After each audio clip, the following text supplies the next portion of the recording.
Hello everyone, मैं Saurabh Dubey magnet brains Hindi medium पर आपका स्वागत करता हूं। उम्मीद करता हूं बहुत बढ़िया होंगे। और आज हम कर रहे हैं वृत्त पाठ 10, जिसमें हम देख रहे होंगे कंप्लीट चैप्टर रिवीजन। मतलब इस चैप्टर में जितने भी इंपॉर्टेंट कॉन्सेप्ट्स हैं, जितने भी प्रमेय हैं, जितने भी इंपॉर्टेंट क्वेश्चंस हैं, सब कुछ आज की क्लास में हम डिस्कस करने वाले हैं। तो स्टार्ट करने से पहले एक छोटी और जरूरी बात कर लेते हैं, उसके बाद से हम इस चैप्टर को स्टार्ट कर रहे होंगे। जैसा कि आपको पता है, मैग्नेट ब्रेन्स प्रोवाइड करता है high quality education with fully organised complete course and daily practice problems के साथ। यहाँ पर हिंदी मीडियम विद्यार्थियों को मिलती है 6ठी से लेकर 12वीं क्लास तक की सारी क्लासेज, और वहीं इंग्लिश मीडियम स्टूडेंट्स को मिलती हैं केजी टू 12th सारी क्लासेस बिल्कुल फ्री ऑफ कॉस्ट। मतलब इन क्लासेस को देखने के लिए आपको किसी भी प्रकार का कोई भी पेड सब्सक्रिप्शन वगैरह नहीं करना पड़ता। ये सब कुछ आपको यूट्यूब चैनल पर बिल्कुल फ्री ऑफ कॉस्ट, मतलब बिल्कुल निःशुल्क उपलब्ध है। तो इनको देखेंगे, इनसे जबरदस्त तैयारी करेंगे और अपने आने वाले बोर्ड एग्जाम में एक बेहतर स्कोर लेकर आएंगे। इसके साथ ही आप ग्रैब कर सकते हैं ई बुक्स और ई नोट्स, जिसका लिंक नीचे डिस्क्रिप्शन बॉक्स में दिया गया है। और आपको और एक बात बता देना चाहता हूं कि हम यहाँ पर UP board, Bihar board, MP board, Rajasthan board और दिल्ली बोर्ड, इन सभी बोर्ड्स की जबरदस्त बेहतरीन तैयारी करवाते हैं। तो अगर आप इनमें से किसी भी बोर्ड्स में हो तो आप अपनी बेहतरीन तैयारी यहां से कर सकते हैं। चैप्टर स्टार्ट करने से पहले ये कुछ टर्म्स हैं जिनको जानना बहुत ज्यादा जरूरी है, तभी आपको ये चैप्टर पूरे अच्छे तरीके से समझ में आ पाएगा। सबसे पहले हम बात करेंगे, ये रहा एक वृत्त, ये रहा एक वृत्त, और वृत्त में सेंटर क्या होता है, केंद्र क्या होता है, ये बात तो आपको पहले से ही पता है कि सर ये केंद्र होता है, जिसका नाम हमने लिख दिया O, जिसका नाम हमने लिख दिया O। अगर सेंटर से, केंद्र से अगर वृत्त के किसी पार्ट को हम मिलाते हैं तो ये त्रिज्या होती है, जिसका नाम मैंने लिख दिया OA। अगर वृत्त को कोई ऐसी रेखा है जो वृत्त को दो बिंदुओं पर प्रतिच्छेद कर रही है और केंद्र से होकर इस प्रकार से जा रही है, तो ये जो BC हो गया, ये BC क्या हो जाएगा, व्यास हो जाएगा। इसको क्या बोलेंगे, वृत्त का व्यास। तो यहां से एक क्वेश्चन आपके एग्जाम में बनता है, अभी बताऊंगा। पहले एक बात और समझ लो, अगर यही रेखा केंद्र से ना होकर जाए, कहीं और से होकर जाए, केंद्र से ना होकर जाए, कहीं और से होकर जाए, तब इसका नाम क्या होता है, तब इसका नाम होता है जीवा कॉर्ड। क्या होता है, जीवा कॉर्ड। मतलब ऐसी रेखा जो वृत्त को दो बिंदुओं पर प्रतिच्छेद कर रही है, उसको हम जीवा का नाम देते हैं। तो व्यास भी एक प्रकार का क्या हो गया, जीवा हो गया, क्योंकि व्यास भी तो वृत्त को दो बिंदुओं पर प्रतिच्छेद कर रहा है। तो आपके बोर्ड एग्जाम में एक बार क्वेश्चन आ चुका है कि सबसे बड़ी जीवा कौन सी होती है, वृत्त की सबसे लॉन्गेस्ट जीवा, सबसे बड़ी जीवा कौन सी होती है, तो वो हो जाएगी दोस्त कौन सी, व्यास। व्यास जो है वो वृत्त की सबसे बड़ी जीवा होती है। इतनी बातें क्लियर हैं, कोई डाउट वाली बात नहीं है।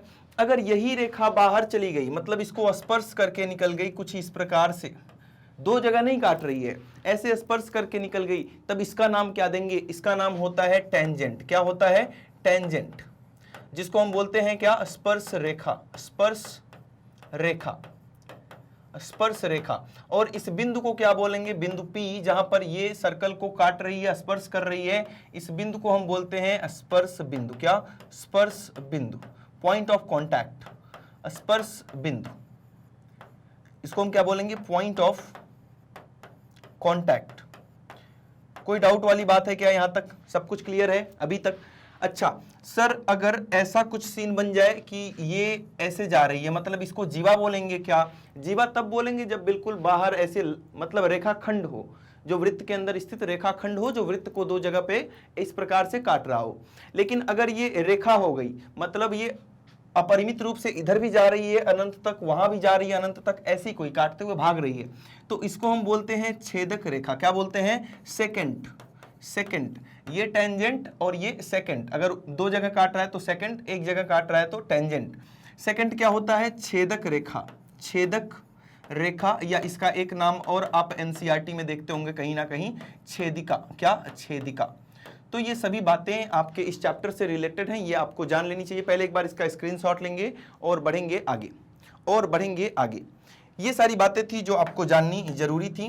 उसके साथ ही चाप क्या होता है, अगर वृत्त का कोई भी छोटा सा भाग ले लिया, मान लो इतना इतना ले लिया, तो इस छोटे से भाग को, इस छोटे से भाग AB को हम चाप बोलते हैं, और इसको इस प्रकार से लिखते हैं AB।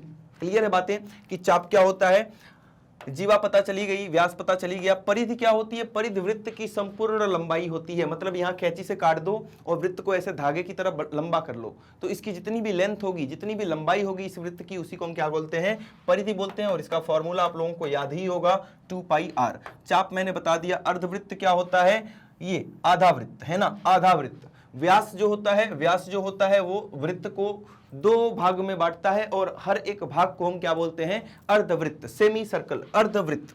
वृत्तखंड और त्रिज्यखंड क्या होता है, जैसे अभी आपने देखा कि ये जो जीवा है ये वृत्त को दो भागों में बांट रही है। आपने 9th क्लास में इसके बारे में पढ़ा होगा, 10th क्लास में भी पढ़ा रहा हूं मैं। तो ये होता है, ये जो जीवा और चाप के बीच का भाग है, इसी भाग को हम क्या बोलते हैं, इस भाग को हम वृत्तखंड बोलेंगे। तो सर ऊपर वाला भी भाग तो ऐसा ही है, ये जीवा है और ये चाप है बड़ा वाला, तो ये भी तो वृत्तखंड होगा, बिल्कुल होगा भाई, ये भी वृत्तखंड है, ये भी वृत्तखंड है। अंतर क्या है दोनों में, ये छोटा है तो लघु वृत्तखंड और ये बड़ा है तो दीर्घ वृत्तखंड। जिस प्रकार से आपने वृत्तखंड में देखा कि एक जीवा और एक चाप के बीच का रीजन जो होता है, उसके बीच का जो क्षेत्र होता है उसको हम क्या बोलते हैं, वृत्तखंड। इसी प्रकार से आपको समझ में आना चाहिए कि दो त्रिज्याओं और चाप के बीच का जो रीजन होता है, ये जो क्षेत्र होता है, इसको हम क्या बोलते हैं, इसको हम त्रिज्यखंड बोलते हैं। क्या बोलते हैं, इसको हम त्रिज्यखंड बोलते हैं। तो ये भी तो सर त्रिज्यखंड होगा, बिल्कुल होगा, ये भी त्रिज्यखंड होगा। अंतर वही होगा कि नीचे वाला लघु होगा, ये लघु त्रिज्यखंड होगा और ये दीर्घ त्रिज्यखंड होगा, क्योंकि ये बड़ा दिख रहा है आपको। तो ये छोटी छोटी बातें थी। आपको वृत्तखंड और त्रिज्यखंड इनके बारे में और ज्यादा पढ़ने को मिलेगा अगले चैप्टर्स में, ठीक है। अगले किसी चैप्टर में वृत्तों से संबंधित क्षेत्रफल जब मैं आपको पढ़ाऊंगा वहां पर और ज्यादा इसके बारे में पढ़ने को मिलेगा। फिलहाल इस चैप्टर में हमें क्या पढ़ना है, इस चैप्टर में 9th क्लास में आपने बहुत कुछ पढ़ा है। 9th क्लास में आपने कुल मिला के 11-12 प्रमेय पढ़ी है, बहुत कुछ पढ़ा है। उतना ज्यादा कुछ 10th क्लास में नहीं है। 10th क्लास में केवल एक ही कॉन्सेप्ट है, मतलब मिला के दो। एक तो स्पर्श रेखा क्या होता है, इसके ऊपर कुछ क्वेश्चंस बनेंगे, और एक आप देखेंगे कि जो होता है चक्रीय चतुर्भुज, है ना, साइक्लिक क्वाड्रिलेटरल, चक्रीय चतुर्भुज क्या होता है उसकी। तो ये 1, 2, 3 टॉपिक हैं जिनके बारे में हमें पढ़ना है। बहुत बड़ा चैप्टर नहीं है, लेकिन यहाँ से क्वेश्चंस आउट ऑफ एनसीईआरटी भी आते हैं, एनसीईआरटी भी आते हैं, तो थोड़ा सा ध्यान देने लायक बात है, क्योंकि यहाँ से कोई क्वेश्चन जब बाहर की किताब से आता है वहां पर आप फंस जाते हैं। तो भाई अपनी तैयारी इस लेवल की होनी चाहिए पूरे मैथ्स में कि अगर कोई क्वेश्चन मान लो थोड़ी बहुत गलती हो गई, कहीं कैलकुलेशन मिस्टेक हो गया, 1-2 नंबर कट गया तो कोई बात नहीं, लेकिन ऐसा कोई क्वेश्चन वहां बोर्ड एग्जाम के पेपर में नहीं दिखना चाहिए जो हमने पढ़ा नहीं है। ऐसा नहीं कोई क्वेश्चन दिखे कि हमें नहीं आता। जब हमें नहीं आता वाला कॉन्सेप्ट बन जाएगा तब तो उसके सीधे सीधे आपके 4 से 5 नंबर गायब। तो ये सीन नहीं होना चाहिए, हर एक क्वेश्चन हमें आना चाहिए। 1-2 कहीं छोटी मोटी मिस्टेक्स आ जाती हैं, 1, 2, 3, 4 नंबर कट गए कोई बात नहीं, लेकिन ऐसा कोई भी क्वेश्चन नहीं होना चाहिए जो हमें नहीं आता। आज जो देखते हैं स्पर्श रेखा। स्पर्श रेखा मैंने आपको अभी बताया कि जो वृत्त को ऐसे टच करके निकल जाती है इस बिंदु पर, जैसे ऊपर वाला भी स्पर्श रेखा है, नीचे वाला भी स्पर्श रेखा है, तो इसी बिंदु को हम क्या बोलते हैं, स्पर्श बिंदु, स्पर्श बिंदु। और इस रेखा का नाम होता है आपका स्पर्श रेखा। तो वही दिया है, किसी वृत्त को केवल एक बिंदु पर प्रतिच्छेद करने वाली रेखा वृत्त की स्पर्श रेखा कहलाती है, अर्थात ऐसी रेखा जिसका केवल एक बिंदु किसी वृत्त पर स्थित हो। तो इस रेखा का केवल एक बिंदु ही वृत्त पर स्थित है, जिसको हम स्पर्श बिंदु के नाम से जानते हैं। क्लियर है बातें? आगे बढ़ेंगे और बात करेंगे अब स्पर्श रेखा की लंबाई क्या होती है। सर स्पर्श रेखा की लंबाई क्या होती है? तो स्पर्श रेखा की लंबाई, मान लो ये स्पर्श रेखा है तो इसकी लंबाई हमें किसी ना किसी फिक्स पॉइंट से ज्ञात करनी होती है। तो केंद्र से उस पॉइंट को मिला दिया, और ये जो AB है स्पर्श बिंदु और यहां से इसके बीच की जो लंबाई है AB, यही क्या हो जाएगी, स्पर्श रेखा की लंबाई हो जाएगी। जैसे ये एक वृत्त है और मैं बोल रहा हूं कि बिंदु T से इस वृत्त पर एक स्पर्श रेखा खींचकर दिखाइए आप, तो आपने स्पर्श रेखा खींच दिया जो बिंदु P पर इसको काट रही है, तो ये जो TP की लंबाई हो जाएगी यही स्पर्श रेखा की लंबाई हो जाएगी। ये जो आपको TP की लंबाई दिख रही है यहां से यहां तक, यही क्या हो जाती है, स्पर्श रेखा की लंबाई हो जाती है। अभी इस प्रकार के क्वेश्चंस भी आएंगे आपके सामने जिसमें आपको स्पर्श रेखा की लंबाई ज्ञात करने को बोला जाएगा। तो ये आपको चीजें समझ में आनी चाहिए। बात करेंगे हम स्पर्श रेखा के गुणधर्मों की, मतलब इनडायरेक्टली ये बात है, लेकिन डायरेक्टली बात है कि हम प्रमेय की बात करेंगे। प्रमेय संख्या 10.। इसमें दिया है वृत्त के किसी बिंदु पर स्पर्श रेखा जो होती है वो स्पर्श बिंदु से होकर जाने वाली त्रिज्या पर लंब होती है। ये प्रमेय याद तो रखना ही आपको, साथ साथ में सिद्ध कैसे करना है ये भी जानकारी होनी चाहिए। आइए बात करते हैं कि इस प्रमेय को सिद्ध कैसे करेंगे। तो ये आपके सामने एक वृत्त है, ये एक वृत्त है और इसकी एक स्पर्श रेखा में खींच देता हूं ये। अब देखो ये तो वृत्त हो गया जिसका केंद्र क्या है, जिसका केंद्र O है, और ये स्पर्श रेखा हो गई जिसका नाम है XY। तो वृत्त O जिसकी स्पर्श रेखा क्या है XY और स्पर्श बिंदु क्या हो जाएगा, इसको हम P मान लेते हैं। आपको यह सिद्ध करना है कि यहां पर ये जो स्पर्श रेखा के स्पर्श बिंदु पर, इस वाले बिंदु पर जो त्रिज्या खींची जाएगी वो स्पर्श रेखा के साथ लंब होगी। मतलब यहां पर आपको ये सिद्ध करना है कि 90 डिग्री का एंगल यहां पर बन रहा होगा। अब ये सिद्ध करने का थोड़ा सा तरीका जो है वो लॉजिकल है। लॉजिकल कैसे, वो बात हम समझेंगे, ध्यान देना यहां पर, ठीक है। ध्यान देना बहुत ही आसान है और साथ साथ में एग्जाम के लिए बहुत ज्यादा इंपॉर्टेंट है। यहां पर सबसे पहले हम एक और रेखा बनाएंगे जो स्पर्श रेखा को कहां पर काट रहा होगा, Q बिंदु पर काट रहा होगा, और वृत्त को कहां पर काट रहा होगा, R बिंदु पर काट रहा होगा। कोई दिक्कत वाली बात है क्या? नहीं है। अब यहां पर मुझे जल्दी से बताना कि OR क्या है। OR को आप क्या नाम देंगे, O से लेके R तक। तो क्या OR को मैं वृत्त की त्रिज्या बोल सकता हूं? कोई दिक्कत वाली बात यहां तक नहीं है कि सर OR जो है वो वृत्त की त्रिज्या है। अब आपको ये साफ साफ दिख रहा है कि OQ जो है वो OR से बड़ा है, और ये OR क्या है, ये OR वृत्त की त्रिज्या है। वृत्त की क्या है, त्रिज्या है। यहां तक कोई डाउट है क्या? OR वृत्त की त्रिज्या है, और ये जो OQ है वो वृत्त की त्रिज्या से कहीं ना कहीं बड़ा है। तो भाई OP भी क्या है, OP भी क्या है, OP भी सर वृत्त की त्रिज्या है। और अगर ये OQ वृत्त की त्रिज्या से बड़ा है तो OP से भी बड़ा होगा। अगर ये OQ OR से बड़ा है तो ये OQ OP से भी बड़ा होगा। क्यों? क्योंकि OP और OR आपस में बराबर हैं। ये भी वृत्त की त्रिज्या है, ये भी वृत्त की त्रिज्या है। अगर ये OQ इस वाली वृत्त की त्रिज्या से बड़ा होगा, OQ OR से बड़ा है, तो वो OP से भी क्या होगा, बड़ा होगा। ये बात क्लियर है।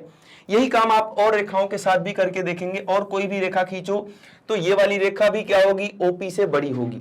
मतलब वृत्त के केंद्र से स्पर्श रेखा पर खींची गई हर एक रेखा वृत्त की त्रिज्या से क्या होती है, बड़ी होती है। ये बात आप लिखेंगे यहां पर, क्या लिखेंगे, वृत्त के केंद्र से, वृत्त के केंद्र बिंदु से स्पर्श रेखा पर, स्पर्श रेखा पर खींची गई प्रत्येक रेखा, प्रत्येक रेखाखंड, प्रत्येक रेखाखंड वृत्त की त्रिज्या से क्या होगा, बड़ा होगा। वृत्त की त्रिज्या से, वृत्त की त्रिज्या से बड़ा होगा। तो क्या मैं ऐसा बोल सकता हूं क्या कि वृत्त की त्रिज्या जो है वो वृत्त के केंद्र से स्पर्श रेखा पर सबसे छोटी रेखा है। मतलब यहां पर जितनी भी रेखाएं आप खींच रहे हैं, जितनी भी रेखाएं खींच रहे हैं, उसमें अगर मैं सबसे छोटी रेखा आपसे पूछता हूं तो सबसे छोटी रेखा क्या है, OP। कौन सी, OP। OP सबसे छोटी रेखा है, और जो सबसे छोटी रेखा होती है वही क्या होती है, लंबवत रेखा होती है। जैसे मान लो ये दोनों समांतर रेखाएं हैं, मेरे दोनों हाथ समांतर हैं।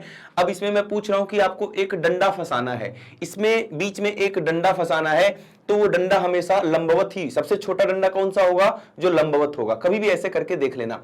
अगर डंडा ऐसे फंसाया तो ये बड़ा हो जाएगा, है ना। तो इनके बीच में सबसे छोटा डंडा कौन सा होगा, लंबवत होगा। और भी कोई डंडा आप ऐसे टेढ़ा करके मेरे दोनों हाथ के बीच में रखेंगे, वो इस मार्कर से, इस पेन से, इस स्टाइलस से बड़ा ही होगा। तो जो सबसे छोटी रेखा होती है, किसी भी दो बिंदुओं के बीच की जो सबसे छोटी रेखा होती है, वो नीचे वाली रेखा पर क्या होगी, हमेशा लंबवत होगी। आप कोई भी दो समांतर रेखा खींच लो। अब इन दोनों के बीच में मुझे एक रेखा फंसानी है।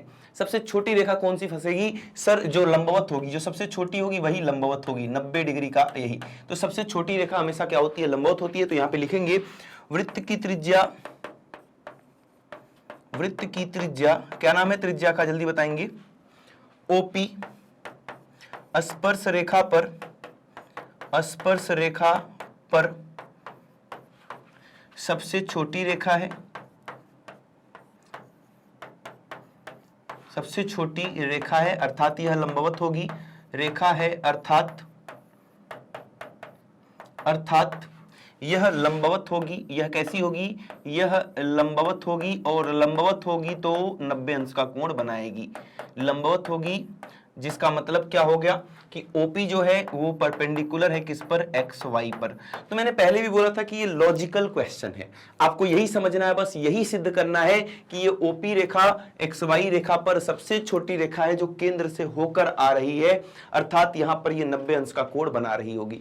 कोई डाउट वाली बात है, यहां तक नहीं है। तो एक बार इसका जल्दी से स्क्रीनशॉट लो और बढ़ेंगे आगे। मोस्ट इंपॉर्टेंट है क्योंकि इस चैप्टर में 2 ही प्रमेय हैं अपने पास, प्रमेय संख्या 10.1 और एक प्रमेय और आएगा जो इससे भी ज्यादा इंपॉर्टेंट है, इससे भी ज्यादा बार आपके एग्जाम में आ चुका है। तो ये 2 के 2 प्रमेय गिनती के प्रमेय हैं, 1 और 2 बस। तो इन दोनों प्रमेय को आप बहुत अच्छे से प्रैक्टिस करेंगे। दोनों प्रमेय में से एक प्रमेय आपके एग्जाम में अक्सर देखने को मिलता है, हर साल तो नहीं लेकिन अक्सर देखने को मिलता है। बात करेंगे आगे क्वेश्चन नंबर 1 की। अब कुछ क्वेश्चंस भी प्रैक्टिस कर लेते हैं, है ना। कुल मिला के हम इस आज के 1 शॉट रिवीजन में कुल मिला के 10 क्वेश्चन प्रैक्टिस करने वाले हैं, जो कहीं ना कहीं आपका बेस मतलब कि बेसिक चीजें भी कॉन्सेप्ट का क्लियर करेंगे और कहीं ना कहीं वो आपके लिए मोस्ट इंपॉर्टेंट क्वेश्चंस भी होंगे। तो बिल्कुल ध्यान से आप 10 क्वेश्चन करेंगे। ये रहा क्वेश्चन नंबर 1। यहां बात हो रही है एक बिंदु P वृत्त के केंद्र से 15 सेंटीमीटर की दूरी पर है। अच्छा, ऐसा कुछ है कि एक वृत्त है और वृत्त के केंद्र से 15 सेंटीमीटर की दूरी पर कोई बिंदु P है। वृत्त का केंद्र यहाँ पर O है और इससे 15 सेंटीमीटर की दूरी पर कोई बिंदु क्या है, P है। बिंदु P से वृत्त पर खींची जाने वाली स्पर्श रेखा की लंबाई आपको ज्ञात करनी है। तो एक काम करो, बिंदु P से वृत्त के ऊपर एक स्पर्श रेखा खींच दो ऐसे। ये स्पर्श रेखा हो गई कहां से, बिंदु P से। स्पर्श बिंदु का नाम, स्पर्श बिंदु ये हो गया जहां पर स्पर्श रेखा वृत्त को स्पर्श करती है, वही बिंदु स्पर्श बिंदु होता है। और स्पर्श बिंदु का नाम हमने रख दिया क्या, M। कुछ भी रख सकते हो, आपकी मर्जी है। अब हम OM को मिलाएंगे और हमें पता है कि यहां पर 90 डिग्री का कोण बनेगा। कैसे पता सर? अभी आपने प्रमेय संख्या 10.1 में पढ़ा कि जो वृत्त की स्पर्श रेखा होती है, स्पर्श रेखा से बनी त्रिज्या पर क्या होती है, लंब होती है। तो हम लिखेंगे सबसे पहले OM इज परपेंडिकुलर टू, इसको और आगे तक बढ़ा दीजिए थोड़ा सा और इसका नाम XY कुछ भी लिख दीजिए, है ना, XY कुछ भी लिख दीजिए स्पर्श रेखा का नाम। तो OM जो है वो परपेंडिकुलर है XY पर। यहां पर आप प्रमेय लिख देंगे कि वृत्त की स्पर्श रेखा वृत्त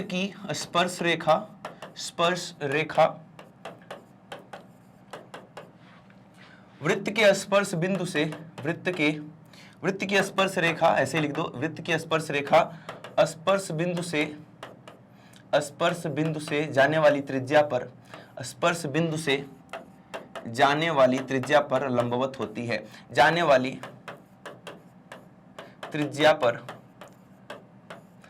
के साथ 90 डिग्री का कोण बनाती है, के साथ 90 अंश का कोण बनाती है। कुछ भी लिख दो अपने लैंग्वेज में, का कोण बनाती है या लंबवत होती है, ऐसा भी लिख सकते हैं, क्या कोण बनाती है। तो ये कारण जरूर लिखना है ना। मैं बार बार तो नहीं लिखता हूं, मैं कभी कभी आपको ऐसे ब्लैंक स्पेस करके दे देता हूं कि आप अपने मन से लिख लेंगे, लेकिन एग्जाम में दोस्त ये कारण जरूर लिखना है, क्योंकि यहां पर टीचर आपके आधे नंबर काट सकते हैं अगर आपने कारण नहीं बताया तो, है ना। तो यहां पर मैं क्या ये बात लिख सकता हूं कि एंगल OMY जो है, इसलिए एंगल OMY का मान जो आ गया वो 90 डिग्री के बराबर आ चुका है।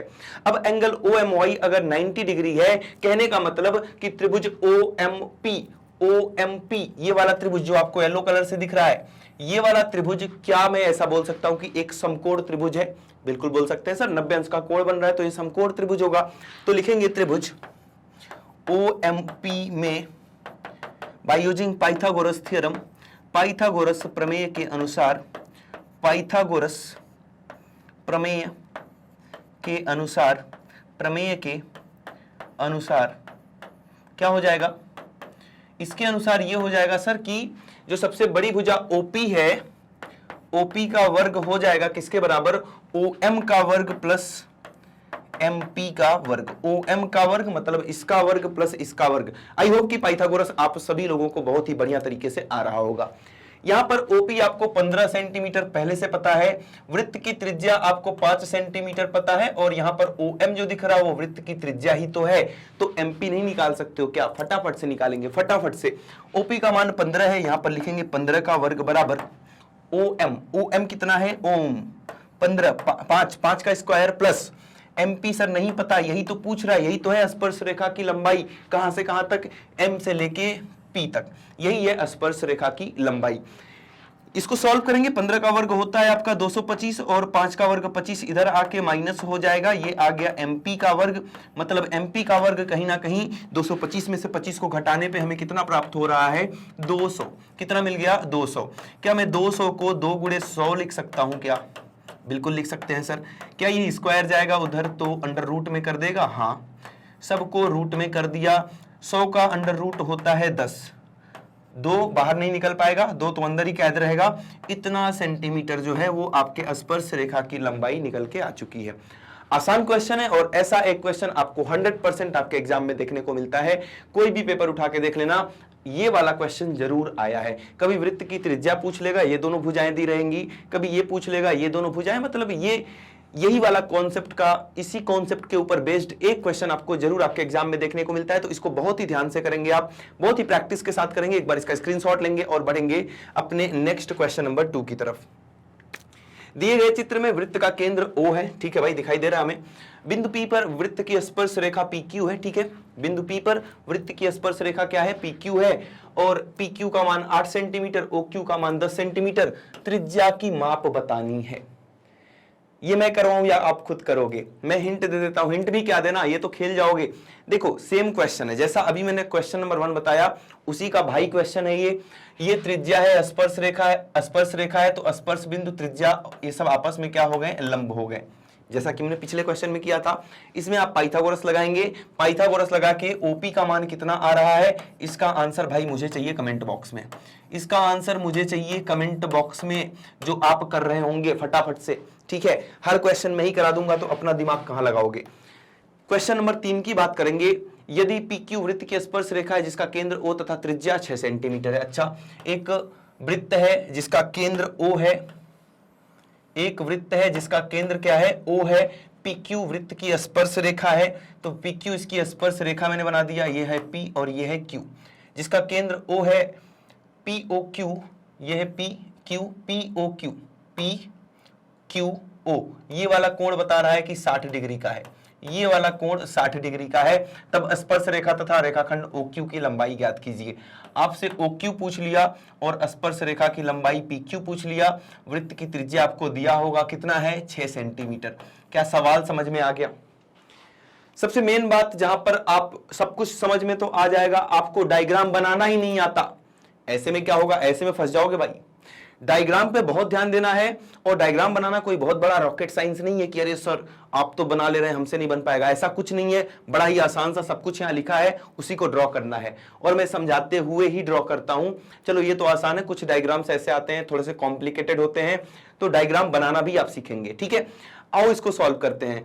इसको क्यों सॉल्व करते हैं? क्योंकि सर ये वाला हमें क्यों नहीं दे रहे हो कमेंट बॉक्स में आंसर करने को, तो यहां पर आप पाइथागोरस नहीं लगा पाओगे। पाइथागोरस लगाने के लिए 2 भुजाएं हमें पता होनी चाहिए, हम तीसरी निकाल पाते हैं। यहां पर देखना, केवल और केवल एक भुजा पता है, ना तो ये पता है ना तो ये पता। लेकिन भाई हमने पाठ 8 किया था त्रिकोणमिति का परिचय, जहां पर मैंने बताया था कि अगर एक कोण और एक भुजा पता है, कहां पर? किसी समकोण त्रिभुज में, तो आप बाकी की 2 भुजाएं निकाल सकते हैं sine cos tan cosec sec cot लगा के। वही काम यहां पर हम करने वाले हैं। कैसे? आइए ध्यान से देखते हैं। सबसे पहली बात वही कि ये सर स्पर्श रेखा है और ये त्रिज्या है, ये दोनों आपस में लंबवत होते हैं, मतलब OP परपेंडिकुलर टू PQ। प्रमेय संख्या 10.1 से, ये आप खुद से लिखेंगे। और ऐसा एग्जाम में मत करे आना कि सर ने बोला था प्रमेय संख्या 10.1 और आपने यहां पर लिख दिया प्रमेय संख्या 10.1। पूरा प्रमेय लिखना है कि वृत्त की स्पर्श रेखा स्पर्श बिंदु से होकर जाने वाली त्रिज्या पर क्या होती है? लंब होती है। ये बात आपको पूरा ऐसे ही लिखना है। वृत्त की स्पर्श रेखा स्पर्श बिंदु से होकर जाने वाली त्रिज्या पर लंब होती है, पूरा का पूरा ऐसे ही याद रख लो, याद कर लो, बार बार लिखोगे अपने आप याद होगा। तो त्रिभुज OPQ में दो बातें ध्यान देना। सर यहां पर कोण बन रहा है और आपने बताया था चैप्टर 8 में कि जब यहां पर कोण बनता है तो इसके सामने वाली जो भुजा होती है ये लंब हो जाती है। 90 के सामने वाली ये जो भुजा है ये कर्ण का काम करती है और जो बच गया वो आधार का काम करती है। ऐसा ही यहां पर जो पता है, एक तो आपको लंब पता है और आपको मान लो कर्ण निकालना है, तो लाल बटे कक्का में लंब और कर्ण कहां पर आता है? पता चल गया ना, लंब और कर्ण कहां पर? सर साइन थीटा होता है लंब बटे कर्ण। तो लगाएंगे यहां पर साइन 60। कितना? Sine 60 degree. क्या होता है ये? सर लंब बटे कर्ण, लंब बटे कर्ण। लंब साइन 60 का मान याद है, मान याद होना चाहिए, मान याद होना चाहिए। एग्जाम डे बाय डे आपके करीब आता चला जा रहा है और अभी भी आप लोगों में से मैक्सिमम लोग है ना, जो ऐसा कर रहे होंगे उनको पता चल चुका होगा कि पेज पीछे पलटते हैं, अपनी टेबल देखते हैं, फिर कॉपी में लिख देते हैं और सोचते हैं कि एग्जाम आ जाएगा तब याद करेंगे। ऐसा मत करो भाई। अब एग्जाम बिल्कुल पास में है, आने वाले कुछ ही दिनों में, कुछ ही महीनों में आपके एग्जाम्स हैं, तो अभी टाइम तो है नहीं अपने पास, तो ये चीजें आपको क्लियर होनी चाहिए, मान सबका याद होना चाहिए, जवान पे रटा होना चाहिए। 1060 पूछ लूं तो सोचना नहीं पड़े आपको, है ना, पहले तो सोचोगे ऐसे ऐसे बनेगा, कुछ नहीं, बिल्कुल रटा होना चाहिए। साइन कॉस टेन एटलीस्ट 3 का। लंब कितना है, लंब है ओपी, कर्ण लंब बटे कर्ण, कर्ण कितना है ओ क्यू, कर्ण कितना है ओ क्यू, √3/2 बराबर ओपी का मान हमें पता है 6, तो 6 रखेंगे ओ क्यू, तिर्यक गुणा करेंगे यहां पर, तिर्यक गुणा करने पे ओ क्यू √3 गुणे ओ क्यू बराबर कितना आ गया 2 गुणे 6, कितना 2 गुणे 6, तो ओ क्यू का मान कितना आ गया 2 छक्का 12 हो गया, और ये √3 यहां पर बटे में आ जाएगा, क्योंकि हम कभी भी हर में रूट नहीं छोड़ते हैं। ऐसा हमें 9th क्लास में चैप्टर 1 में पढ़ाया गया था कि परिमेयीकरण करके हर से रूट का चिन्ह, करड़ी का चिन्ह गायब करेंगे, तो ऊपर नीचे आपको √3 से क्या करना पड़ेगा, मल्टीप्लाई करना पड़ेगा। ठीक है, ऊपर तो आ गया सर 12√3 और नीचे √3 गुणा होके 3 हो जाता है, 3 से 12 को उड़ा दिया तो 4 आ गया, और हमारा आंसर आ चुका है 4√3 सेंटीमीटर। कितना 4√3 सेंटीमीटर, कर्ण का मान आ चुका है 4√3 सेंटीमीटर। कोई डाउट वाली बात, एकदम बढ़िया। ठीक है, आधार की बात करते हैं कि आधार कितना होगा, तो एक अपने पास लंब है और एक अपने पास आधार निकालना है। लंब बटे आधार आ जाता है भाई tan में, कितने में, tan थीटा बराबर लंब बटे आधार। यहां पर आप tan थीटा लगाओगे तो tan 60 डिग्री बराबर लंब, लंब कितना है OP बटे आधार, आधार कितना है PQ। tan 60 का मान होता है √3। OP कितना है, OP सर 6 है, PQ हमें पता नहीं, यही तो निकालना है, तो यहां पर PQ आप रख देंगे। √3 PQ यहां आएगा, √3 यहां चला जाएगा इसकी जगह पे, तो PQ बराबर 6/√3, क्या 6/√3, और यहां पर भी हमें परिमेयीकरण करना पड़ेगा, क्योंकि नीचे हर में क्या आ रहा है, रूट का चिन्ह आ रहा है, परिमेयीकरण कर देंगे। परिमेयीकरण मतलब √3 से गुणा 6√3 √3 गुणे √3 3 हो गया, 3 से 6 को काट दिया 2 आ गया, और आंसर इज 2√3 सेंटीमीटर। तो ये आधार भी आपके पास आ चुका है 2√3 सेंटीमीटर।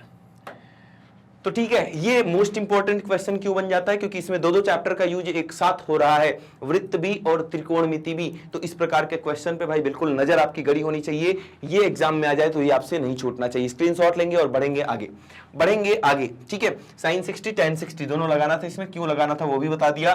बात करते हैं कुछ नई बातें। अब देखो, अभी तक हमने देखा कि वृत्त की स्पर्श रेखा क्या होती है। अब यहां पर टॉपिक है अपना कि एक बिंदु से वृत्त पर स्पर्श रेखाओं की संख्या। इस प्रकार की 3 स्थितियां बनती हैं, स्थिति 1, स्थिति 2 और अभी आगे हम स्थिति 3 पढ़ेंगे। यहां से आपके बहुविकल्पी में अक्सर क्वेश्चन देखने को मिले हैं। किस प्रकार के क्वेश्चन, ये बात कर लेते हैं। यहां पर क्या होता है कि आपको यह दिया रहेगा कि अगर कोई बिंदु P वृत्त के अंदर स्थित हो तो यहां से आप कितनी स्पर्श रेखाएं खींच सकते हैं। जैसे P मान लो यहां पर कोई बिंदु है, चलो मैं दूसरा फिगर बना के बताता हूं आपको, ज्यादा बढ़िया लगेगा। मान लो P यहां पर कोई बिंदु है, अब इस बिंदु से आप वृत्त पर स्पर्श रेखा खींचना चाहते हैं। स्पर्श रेखा वही होता है जो वृत्त को टच करके चला जाए, काटना नहीं। काटने का मतलब ये काट के चला गया और ये छू के चला गया, तो जो छू के जाता है वो स्पर्श रेखा होता है, जो काट के जाती है वो क्या होती है, छेदक रेखा। क्या, छेदक रेखा। तो छेदक रेखा की बात नहीं हो रही, स्पर्श रेखा की बात हो रही है। तो बिंदु P से ऐसा संभव ही नहीं है। जैसे ही आप कोई भी लाइन बनाओगे, कहीं भी इधर ले जाओगे काट दिया, इधर ले जाओगे काट दिया, इधर ले गए काट दिया, तो हर रेखा क्या कर रही है, वृत्त को काट दे रही है।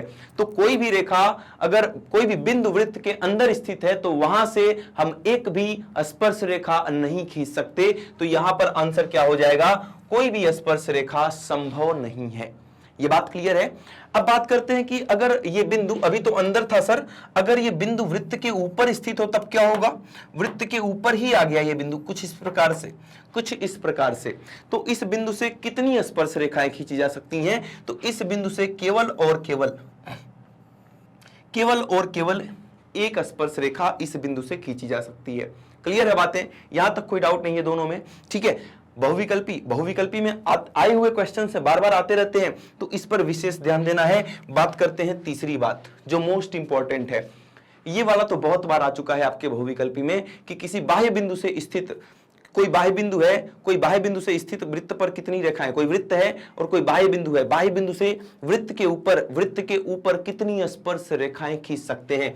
जैसे ये एक वृत्त है और अरे वृत्त गलत बन गया, ये एक वृत्त है और ये बाह्य बिंदु P है, तो बताना जरा P से कितनी स्पर्श रेखाएं वृत्त पे खींच सकते हैं। सर दो, कौन कौन सी, एक तो ये वाली हो गई और दूसरी रेखा ये वाली हो गई जो छू के चली जा रही है, काट ना रही हो। आ रही बात समझ में? तो किसी बाह्य बिंदु से वृत्त पर कितनी स्पर्श रेखाएं खींच सकते हैं? केवल और केवल दो, ओनली टू। ठीक है, तो जब बिंदु P वृत्त के बाहर स्थित हो तब हम वृत्त के ऊपर दो स्पर्श रेखाएं खींच सकते हैं। ये तीन की तीन स्थितियां आप याद रखेंगे, आपके बहुविकल्पी में अक्सर देखने को मिलता है। और जैसा कि अभी हमने स्थिति 3 में देखा कि अगर कोई बाह्य बिंदु है, वृत्त का कोई बाह्य बिंदु है, तो बाह्य बिंदु से हम दो स्पर्श रेखाएं खींच सकते हैं। तो यहीं से संबंधित एक प्रमेय आपके सामने है कि किसी बाह्य बिंदु से वृत्त पर खींची गई स्पर्श रेखाएं, कितनी स्पर्श रेखाएं भाई? दो, आपस में समान लंबाई की होती है। जो अभी आपने दो स्पर्श रेखाएं खींचा था ना वृत्त के ऊपर बाह्य बिंदु से, वो दोनों आपस में लंबाई में क्या होती हैं? समान होती हैं। ऐसा हमें सिद्ध करना है। और ये मोस्ट बहुत सारा मोस्ट इंपॉर्टेंट क्वेश्चन है भाई, बहुत सारा मोस्ट इंपॉर्टेंट क्वेश्चन है। अक्सर एक आध साल को छोड़ दो तो अक्सर हर बार बोर्ड एग्जाम में छपा हुआ लघुत्तरीय का प्रश्न है ये, तो बिल्कुल इसके साथ तो खिलवाड़ पसंद नहीं है मुझे। ये आपके एग्जाम में आने का चांस 95% है, 5% ऐसा है कि ना आए, है ना। हर साल तो नहीं आया है लेकिन मैक्सिमम साल आपके बोर्ड एग्जाम में आ चुका है। और अच्छा, बोर्ड एग्जाम में आने के साथ एक और अच्छी बात है कि ये बड़ा ही आसान है, बड़ा ही आसान है इसको सिद्ध करना। आओ दिखाता हूं कितना आसान है। ये वृत्त है जिसका केंद्र O है और एक बाह्य बिंदु क्या है? T है। ये वृत्त है जिसका केंद्र O मैंने बना दिया, ये रहा बाह्य बिंदु T, और T से हम कितनी स्पर्श रेखाएं इसके ऊपर खींचने वाले हैं? कुल मिला के सर दो। पहली स्पर्श रेखा ये हो गई और दूसरी स्पर्श रेखा आपकी ये हो गई। ये दोनों स्पर्श रेखाएं हैं, ये दोनों क्या है? स्पर्श रेखाएं हैं। हमें सिद्ध करना है कि स्पर्श रेखा TA और स्पर्श रेखा TB आपस में बराबर होंगे। तो लिखेंगे दिया है वृत्त O, वृत्त C जिसका केंद्र बिंदु O है और त्रिज्या R है। वृत्त C की दो स्पर्श रेखाएं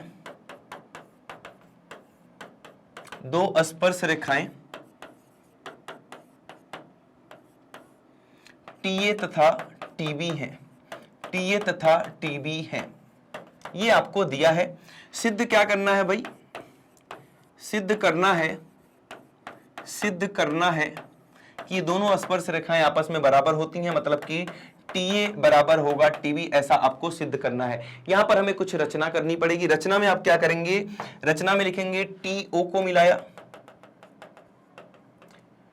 OA और OB को मिलाया, TO, OA और OB को मिलाया। ये भी लिख लो रचना,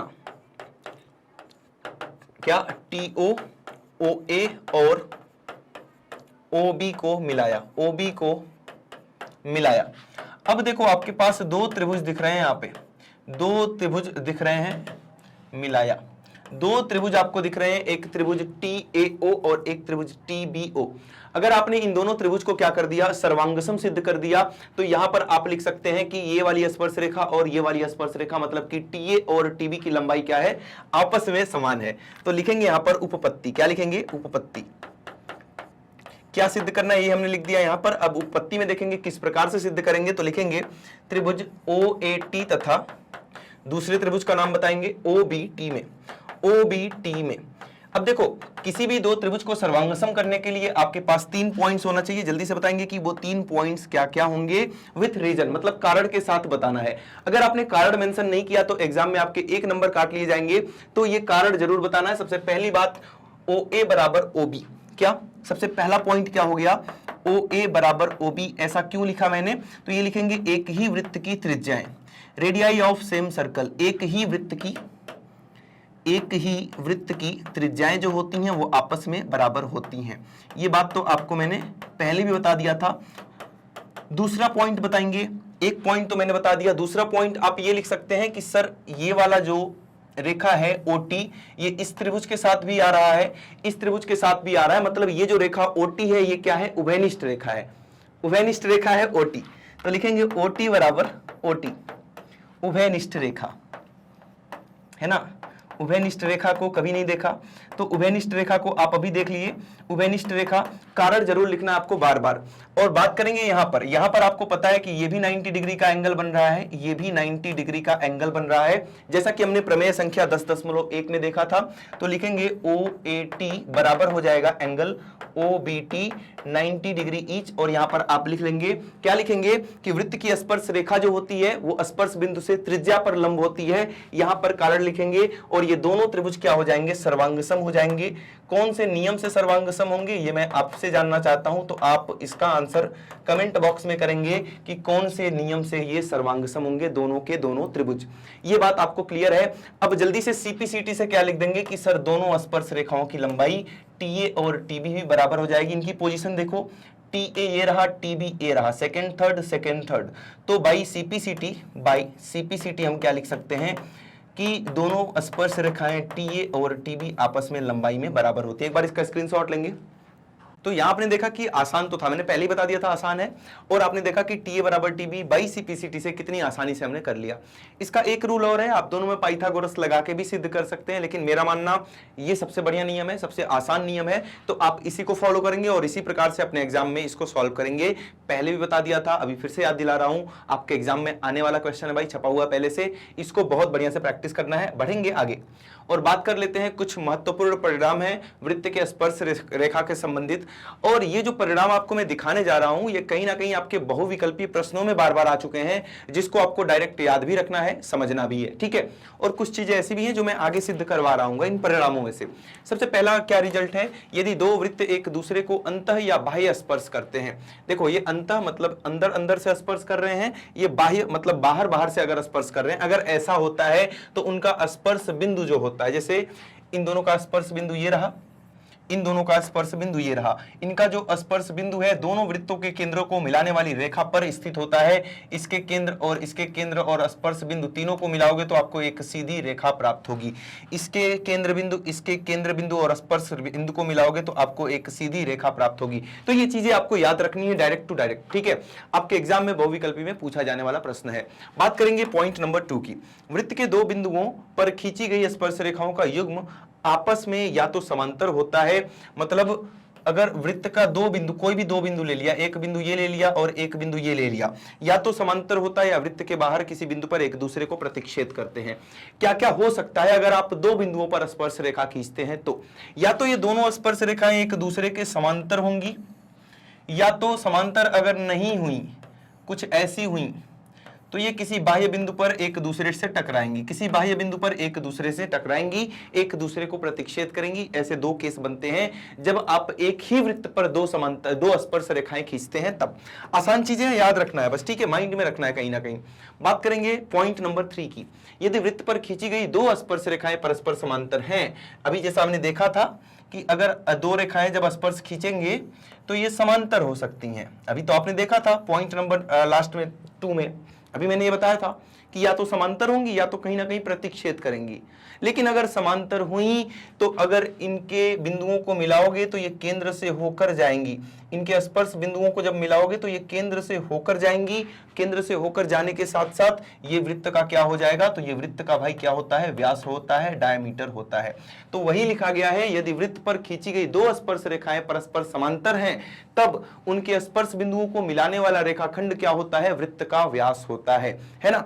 और ये चीज आपको प्रश्नावली 10.2 के क्वेश्चन नंबर 5 में सिद्ध भी कराया गया है। यही वाला पॉइंट जब मैं एनसीईआरटी करा रहा था तो जो दूसरी प्रश्नावली है अपनी, वहां पर क्वेश्चन नंबर 5 में ये सिद्ध कराया गया है। और ये आपके बोर्ड एग्जाम में भी आ चुका है सिद्ध करना, बोर्ड एग्जाम में भी ये सिद्ध करना आ चुका है। सारी बातें याद रखेंगे, सारी बातें, सारे पॉइंट्स आप बढ़िया से याद रखेंगे, ठीक है। बात करेंगे अपने 4th पॉइंट।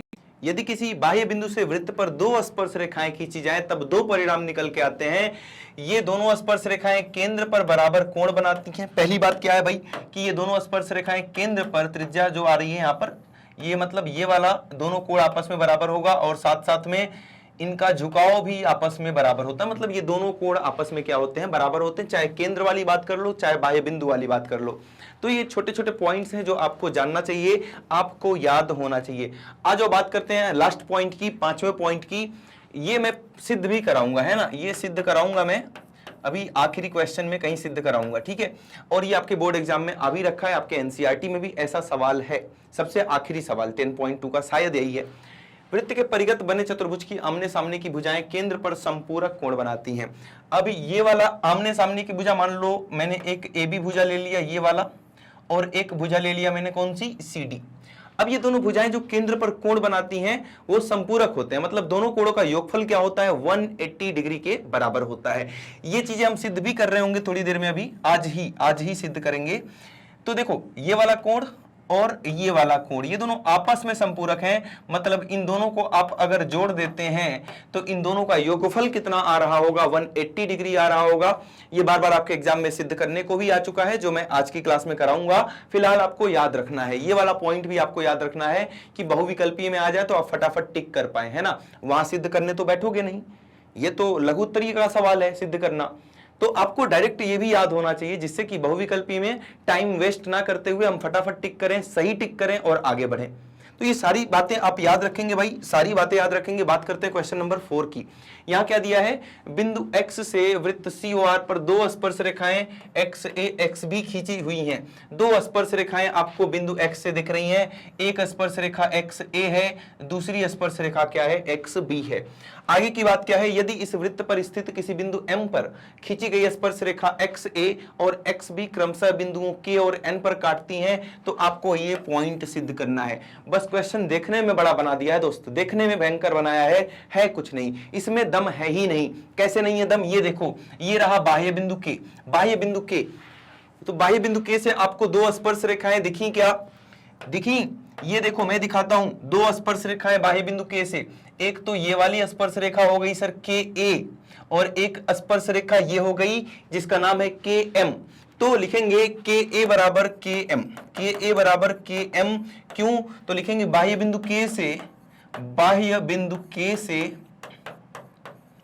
वृत्त पर खींची गई स्पर्श रेखा, बाह्य बिंदु K से वृत्त पर खींची गई, वृत्त पर खींची गई स्पर्श रेखा, खींची गई स्पर्श रेखा, है ना। तो आपको पता ही है बाह्य बिंदु से खींची गई स्पर्श रेखाएं जो होती हैं उनकी लंबाई आपस में क्या होती है, बराबर होती है। और ये बाह्य बिंदु है, ये दोनों स्पर्श रेखाएं, तो दोनों लंबाई में क्या होंगे, आपस में बराबर होंगे। और इसी प्रकार से, ठीक इसी प्रकार से आप बोल सकते हैं कि बाह्य बिंदु N से भी सर ये दोनों स्पर्श रेखाएं हैं NM और NB, NM और NB, तो लिखेंगे NM बराबर NB, NM लिखेंगे उधर जिधर KM लिखा है, NM बराबर NB। कारण यही हो जाएगा, बाह्य बिंदु से खींची गई वृत्त पर स्पर्श रेखाओं की लंबाइयां आपस में बराबर होती हैं।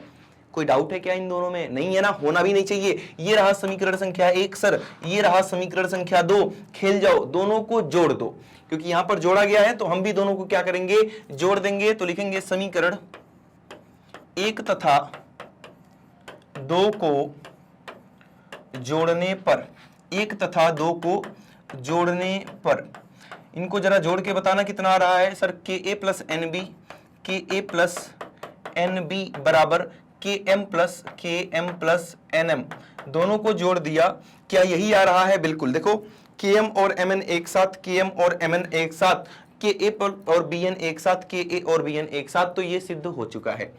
तो चीजें आसान है, अगर आपको कॉन्सेप्ट पता है, हर एक प्रमेय अच्छे से आता है, जो भी चीजें यहां पर पहले बताई गई हैं वो सब कुछ समझ में आ चुका है, तो आगे के सारे क्वेश्चंस आपके लिए खेल जैसे होने वाले हैं। बात करेंगे क्वेश्चन नंबर 5 की, ये भी मोस्ट इंपॉर्टेंट क्वेश्चन आपके एग्जाम के लिए। यहां पर क्या दिया है, सिद्ध कीजिए कि दो संकेंद्रीय वृत्तों में बड़े वृत्त की जीवा जो है, जो कि छोटे वृत्त को स्पर्श करती है, स्पर्श बिंदु पर समद्विभाजित होती है। यहां पर दो वृत्त आपको संकेंद्रीय वृत्त कॉन्सेंट्रिक सर्कल्स हैं। कॉन्सेंट्रिक सर्कल संकेंद्रीय वृत्त क्या होते हैं पहले ये जान लेते हैं। ऐसे बहुत सारे वृत्त, दो या दो से अधिक वृत्त जिन सभी का केंद्र क्या हो, समान हो, मतलब ये सभी एक ही केंद्र से निकले हुए वृत्त हैं। तो ऐसे सभी वृत्तों को हम नाम क्या देते हैं, ऐसे सभी वृत्तों को हम नाम देते हैं क्या, कॉन्सेंट्रिक सर्कल, संकेंद्रीय वृत्त, ठीक है। तो ये आपको पता भी होगा। तो यहां पर बोल रहा है कि जो छोटे वृत्त की स्पर्श रेखा है वो बड़े वृत्त की जीवा है, और आपको सिद्ध करना है कि ये समद्विभाजित हो रही है, मतलब कि जो एपी है वो बीपी के बराबर होगा। इन दोनों भागों की लंबाइयां, इसकी और इसकी लंबाई आपस में क्या होनी चाहिए, बराबर होनी चाहिए। तो आपको ये सिद्ध करना है। कैसे सिद्ध करेंगे, तो सबसे पहले लिखेंगे वृत्त C2, स्पर्श रेखा दिया है ना, स्पर्श करती है, वृत्त C2 OR की स्पर्श रेखा AB है, स्पर्श रेखा AB है। तो ये बात समझ में आ चुकी है क्या? बड़े वृत्त को मत देखो थोड़ी देर, बड़े वृत्त को मत देखो, बस छोटे वाले वृत्त को देखो। क्या AB इसकी स्पर्श रेखा है? हाँ सर। P क्या है? स्पर्श बिंदु, और P स्पर्श बिंदु है, और P स्पर्श बिंदु है, स्पर्श बिंदु है, और P जो है वो स्पर्श बिंदु है। हम जानते हैं, क्या लिखेंगे? हम जानते हैं। क्या जानते हो भाई? हम तो सर सब कुछ जानते हैं। जानते आप ये हो कि वृत्त की स्पर्श रेखा स्पर्श बिंदु से त्रिज्या पर लंब होती है। तो लिखेंगे वृत्त की स्पर्श रेखा, वृत्त की स्पर्श रेखा स्पर्श बिंदु से बनाई गई त्रिज्या पर बनाई गई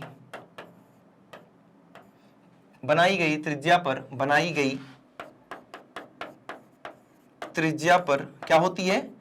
लंब होती है। लंब होती है तो क्या लिख सकते हैं आप? 90 डिग्री। किसको लिख सकते हैं 90 डिग्री?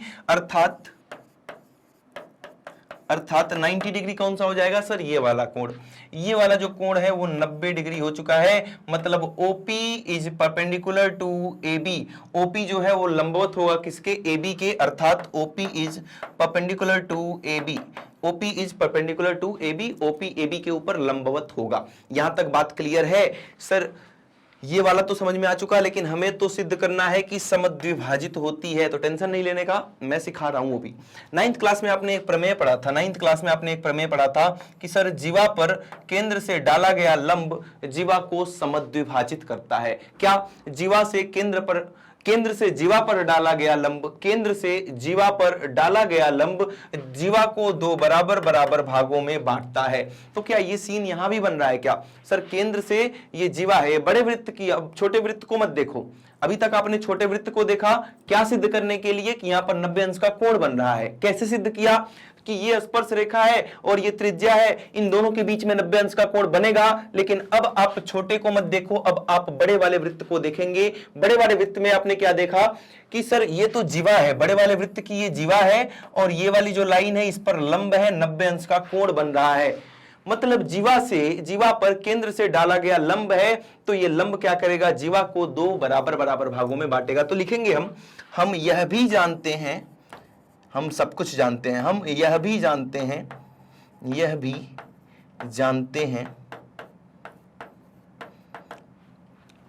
क्या 9th क्लास में पढ़ाया गया कि वृत्त के केंद्र से जीवा पर डाला गया लंब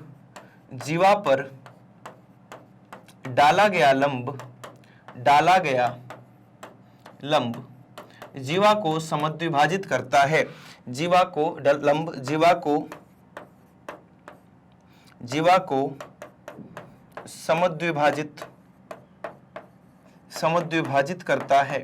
समद्विभाजित करता है।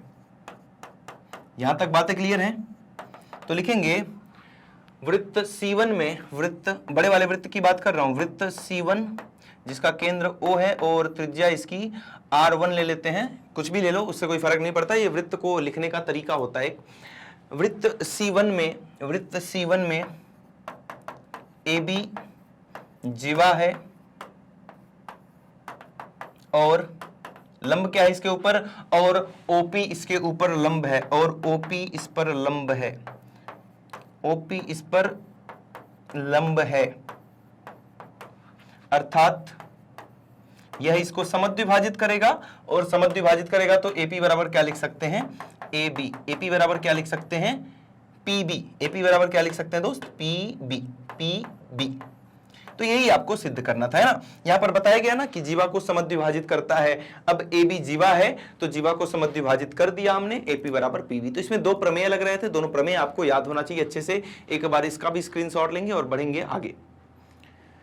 ठीक है, चीजें समझ में आनी चाहिए और आई होप कि आपको चीजें समझ में आ भी रही होंगी। तो एक काम आप अपनी तरफ से जरूर करेंगे हमारे लिए, आप वीडियो को लाइक करेंगे और चैनल पर नए हैं तो सब्सक्राइब कर लेंगे, बने रहेंगे चैनल से, जिससे कि कोई भी इंपॉर्टेंट चीजें आपसे मिस ना हो। बात करेंगे क्वेश्चन नंबर 6 की। यहां पर दिया है, सिद्ध कीजिए कि किसी वृत्त के किसी व्यास के सिरों पर खींची गई स्पर्श रेखाएं समांतर होती हैं।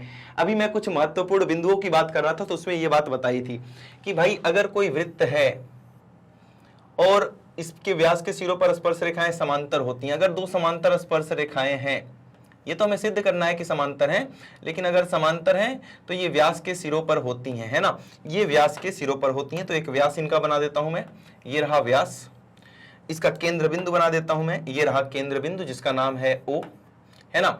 ये वाले का नाम लिख दिया एक्स वाई और इस वाले का नाम लिख दिया एक्स डैश वाई डैश, इसका नाम लिख दिया A, इसका नाम लिख दिया B। आपको सिद्ध करना क्या है, यहां पर सिद्ध ये करना है कि किसी वृत्त के व्यास के सिरों पर, व्यास आपको दिया गया है कि AB वृत्त का क्या है, व्यास है, व्यास के सिरों पर अगर हमने स्पर्श रेखा खींची है तो ये दोनों स्पर्श रेखाएं आपस में लंबवत हैं, सॉरी आपस में समांतर हैं। ये आपको सिद्ध करना है कि ये इसके समांतर है। आइए देखते हैं कैसे सिद्ध करेंगे। तो लिखेंगे दिया है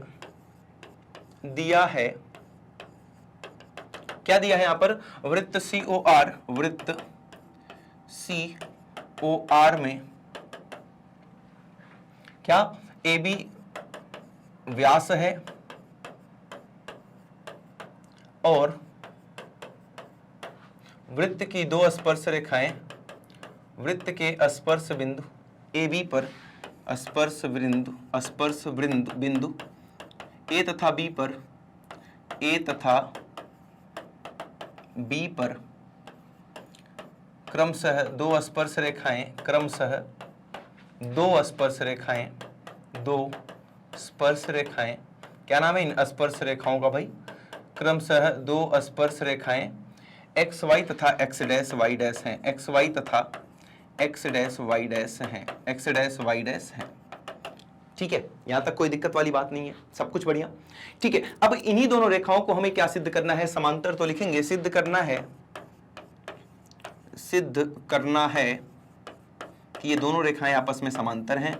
तो सिद्ध करना है x y is parallel to x dash y dash, x y is parallel to x dash y dash. कैसे सिद्ध करेंगे, ध्यान देना, बड़ा ही आसान है, तो बच्चों वाला खेल है। लिखेंगे उपपत्ति, क्या लिखेंगे, उपपत्ति, आपत्ति नहीं, उपपत्ति। उपपत्ति में क्या लिखेंगे हम, उपपत्ति में ये लिखेंगे कि देखो सबसे पहली बात, बड़ी छोटी सी बात है कि ये सर त्रिज्या है, ये स्पर्श रेखा है, त्रिज्या और स्पर्श रेखा आपस में लंबवत होते हैं, तो ये कोण हम 90 डिग्री लिख सकते हैं। तो लिखेंगे OB वृत्त की त्रिज्या है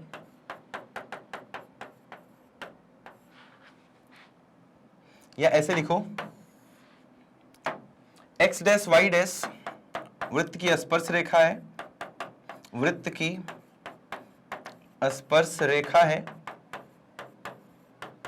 स्पर्श रेखा है और बिंदु B से, और स्पर्श बिंदु B से OB वृत्त की त्रिज्या है, और स्पर्श बिंदु B से, स्पर्श बिंदु B से OB वृत्त की त्रिज्या है। और आपको पता ही होगा क्या क्या पता है, वृत्त की त्रिज्या है, आपको ये पता होगा कि अगर वृत्त की त्रिज्या और स्पर्श रेखा है तो स्पर्श बिंदु से लंबवत होते हैं, मतलब ये वाला कोण 90 डिग्री का हो जाएगा। तो वही बात लिख दिया। तो हम लिख सकते हैं यहां से OB is perpendicular to, OB नहीं सॉरी, अच्छा B का बता रहा हूं मैं, एक्स, ठीक है, OB is perpendicular to x dash y dash. नीचे वाली बात कर रहा हूं, मुझे लगा कि मैं ऊपर वाला बताने लगा, मैं नीचे वाली की बात कर रहा था। OB is perpendicular to x dash y dash, that means angle OB y dash equal to angle OB y dash is equal to 90 degree. ये बात क्लियर है क्या, कोई दिक्कत वाली बात नहीं। ये समीकरण संख्या 1 हो गई। और इसी प्रकार से मैं क्या बोल सकता हूं, इसी प्रकार इसी प्रकार जैसे आपने नीचे ये वाला कोण 90 डिग्री का सिद्ध किया है, ठीक इसी प्रकार से आप बोल सकते हैं कि सर ये वाला भी कोण कितना होगा 90 डिग्री। अब आप बोलेंगे सर इधर का क्यों नहीं, उधर का भी कर सकते हो, वहां से भी सिद्ध कर दोगे। अगर इधर का करोगे तो बताओगे कि ये दोनों ऑल्टरनेट इंटीरियर एंगल्स हैं, क्या एकांतर अंतः कोण है, इसलिए आपस में बराबर है, और ये बराबर तभी होंगे जब ये रेखाएं समांतर होंगी। या तो आप ऐसे सिद्ध कर दो। अब किसी को ऐसा लग रहा है कि सर मैं तो ये वाला लिखूंगा 90 के बराबर, तो भाई तब आपको ये दिखाना पड़ेगा कि एक तरफ के बनने वाले अंतः कोणों का योगफल 180 है, 90 और 90 180। तो आपकी मर्जी है, अगर आपको समांतर रेखाओं के गुणधर्म अच्छे से पता है तो आप इधर से भी सिद्ध कर लोगे, उधर से भी सिद्ध कर लोगे, और जब समांतर रेखाओं के गुणधर्म नहीं पता होंगे दोस्त तो आप कहीं से भी सिद्ध नहीं कर पाओगे, है ना। तो ये चीजें छोटी छोटी हैं। 9th क्लास में आप अगर जिसको भी समांतर रेखाओं का गुणधर्म नहीं पता होगा, 9th क्लास में चैप्टर नंबर 6 में रेखाएं और कोण मैंने पढ़ाया है, वहां जाके आप एक बार समांतर रेखाओं के गुणधर्म में पैरेलल लाइंस की प्रॉपर्टी, समांतर रेखाओं के गुण जरूर पढ़ लेंगे, ठीक है। बात करते हैं इसी प्रकार से OAX बराबर एंगल OAX बराबर कितना 90 डिग्री, समीकरण संख्या 2। तो समीकरण 1 और 2 से हमने देखा, समीकरण 1 और 2 से हमने क्या देखा, समीकरण 1 तथा 2 से कि भाई इनका जब ये वाला साइड ये भी 90 ये भी 90 तो ये दोनों भी आपस में बराबर होंगे। एंगल OBY डैश बराबर एंगल OBY डैश बराबर हो जाएगा एंगल OAX के, किसके, एंगल OAX के। क्यों क्यों होगा बराबर, तो क्यों का लिखेंगे, क्यों तो हो ही गया, समीकरण 1 तथा 2 से तुलना करने पर 90 90 बराबर हैं, तो ये दोनों भी बराबर होंगे। और ये दोनों तभी बराबर होंगे, कब बराबर होंगे, ये दोनों बराबर हैं, ये दोनों एकांतर अंतः कोण बना रहे हैं, तो लिखेंगे यह दोनों कोण एकांतर अंतः युग्म हैं, यह दोनों कोण एकांतर अंतः युग्म बना रहे हैं, एकांतर अंतः युग्म बना रहे हैं, अतः युग्म बना रहे हैं, अतः इसलिए क्या हो जाएगा, ये दोनों रेखाएं पैरेलल हो जाएंगी। X y is parallel to x dash y dash, ये दोनों एकांतर अंतः कोण है, इसलिए इन दोनों रेखाओं को क्या होना पड़ेगा, समांतर होना पड़ेगा। तो चीजें आसान है, एक लिखने का तरीका आपके पास प्रॉपर होना चाहिए और चीजों को समझना भी है, ठीक है। बढ़े आगे, कोई डाउट तो नहीं है ना, किसी में डाउट जाए अगर, इन केस जाएगा तो नहीं, मैं पूरी कोशिश करता हूं कि आपको अच्छे से समझाया जाए। इन केस अगर किसी भी क्वेश्चन में डाउट जाता है तो उसको कमेंट बॉक्स में आप मेंशन करेंगे कि सर एक बार और ये वाला क्वेश्चन हो जाए, एक राउंड और, ठीक है। बात करेंगे क्वेश्चन नंबर 7 की। ये अभी जो आपको क्वेश्चन नंबर मैंने 6 कराया, 7 कराया, 8 9 10 ये सभी एनसीईआरटी के जो मोस्ट इंपॉर्टेंट क्वेश्चन हैं आपके, जो बार बार आपके एग्जाम में देखे जा चुके हैं, वही लेकर आया हूं, ठीक है। कॉन्सेप्ट तो मैंने सारा पढ़ा दिया कि जो जो कॉन्सेप्ट इस चैप्टर में लग रहा है, लेकिन उसको अप्लाई कैसे करेंगे वो अब हम देख रहे हैं।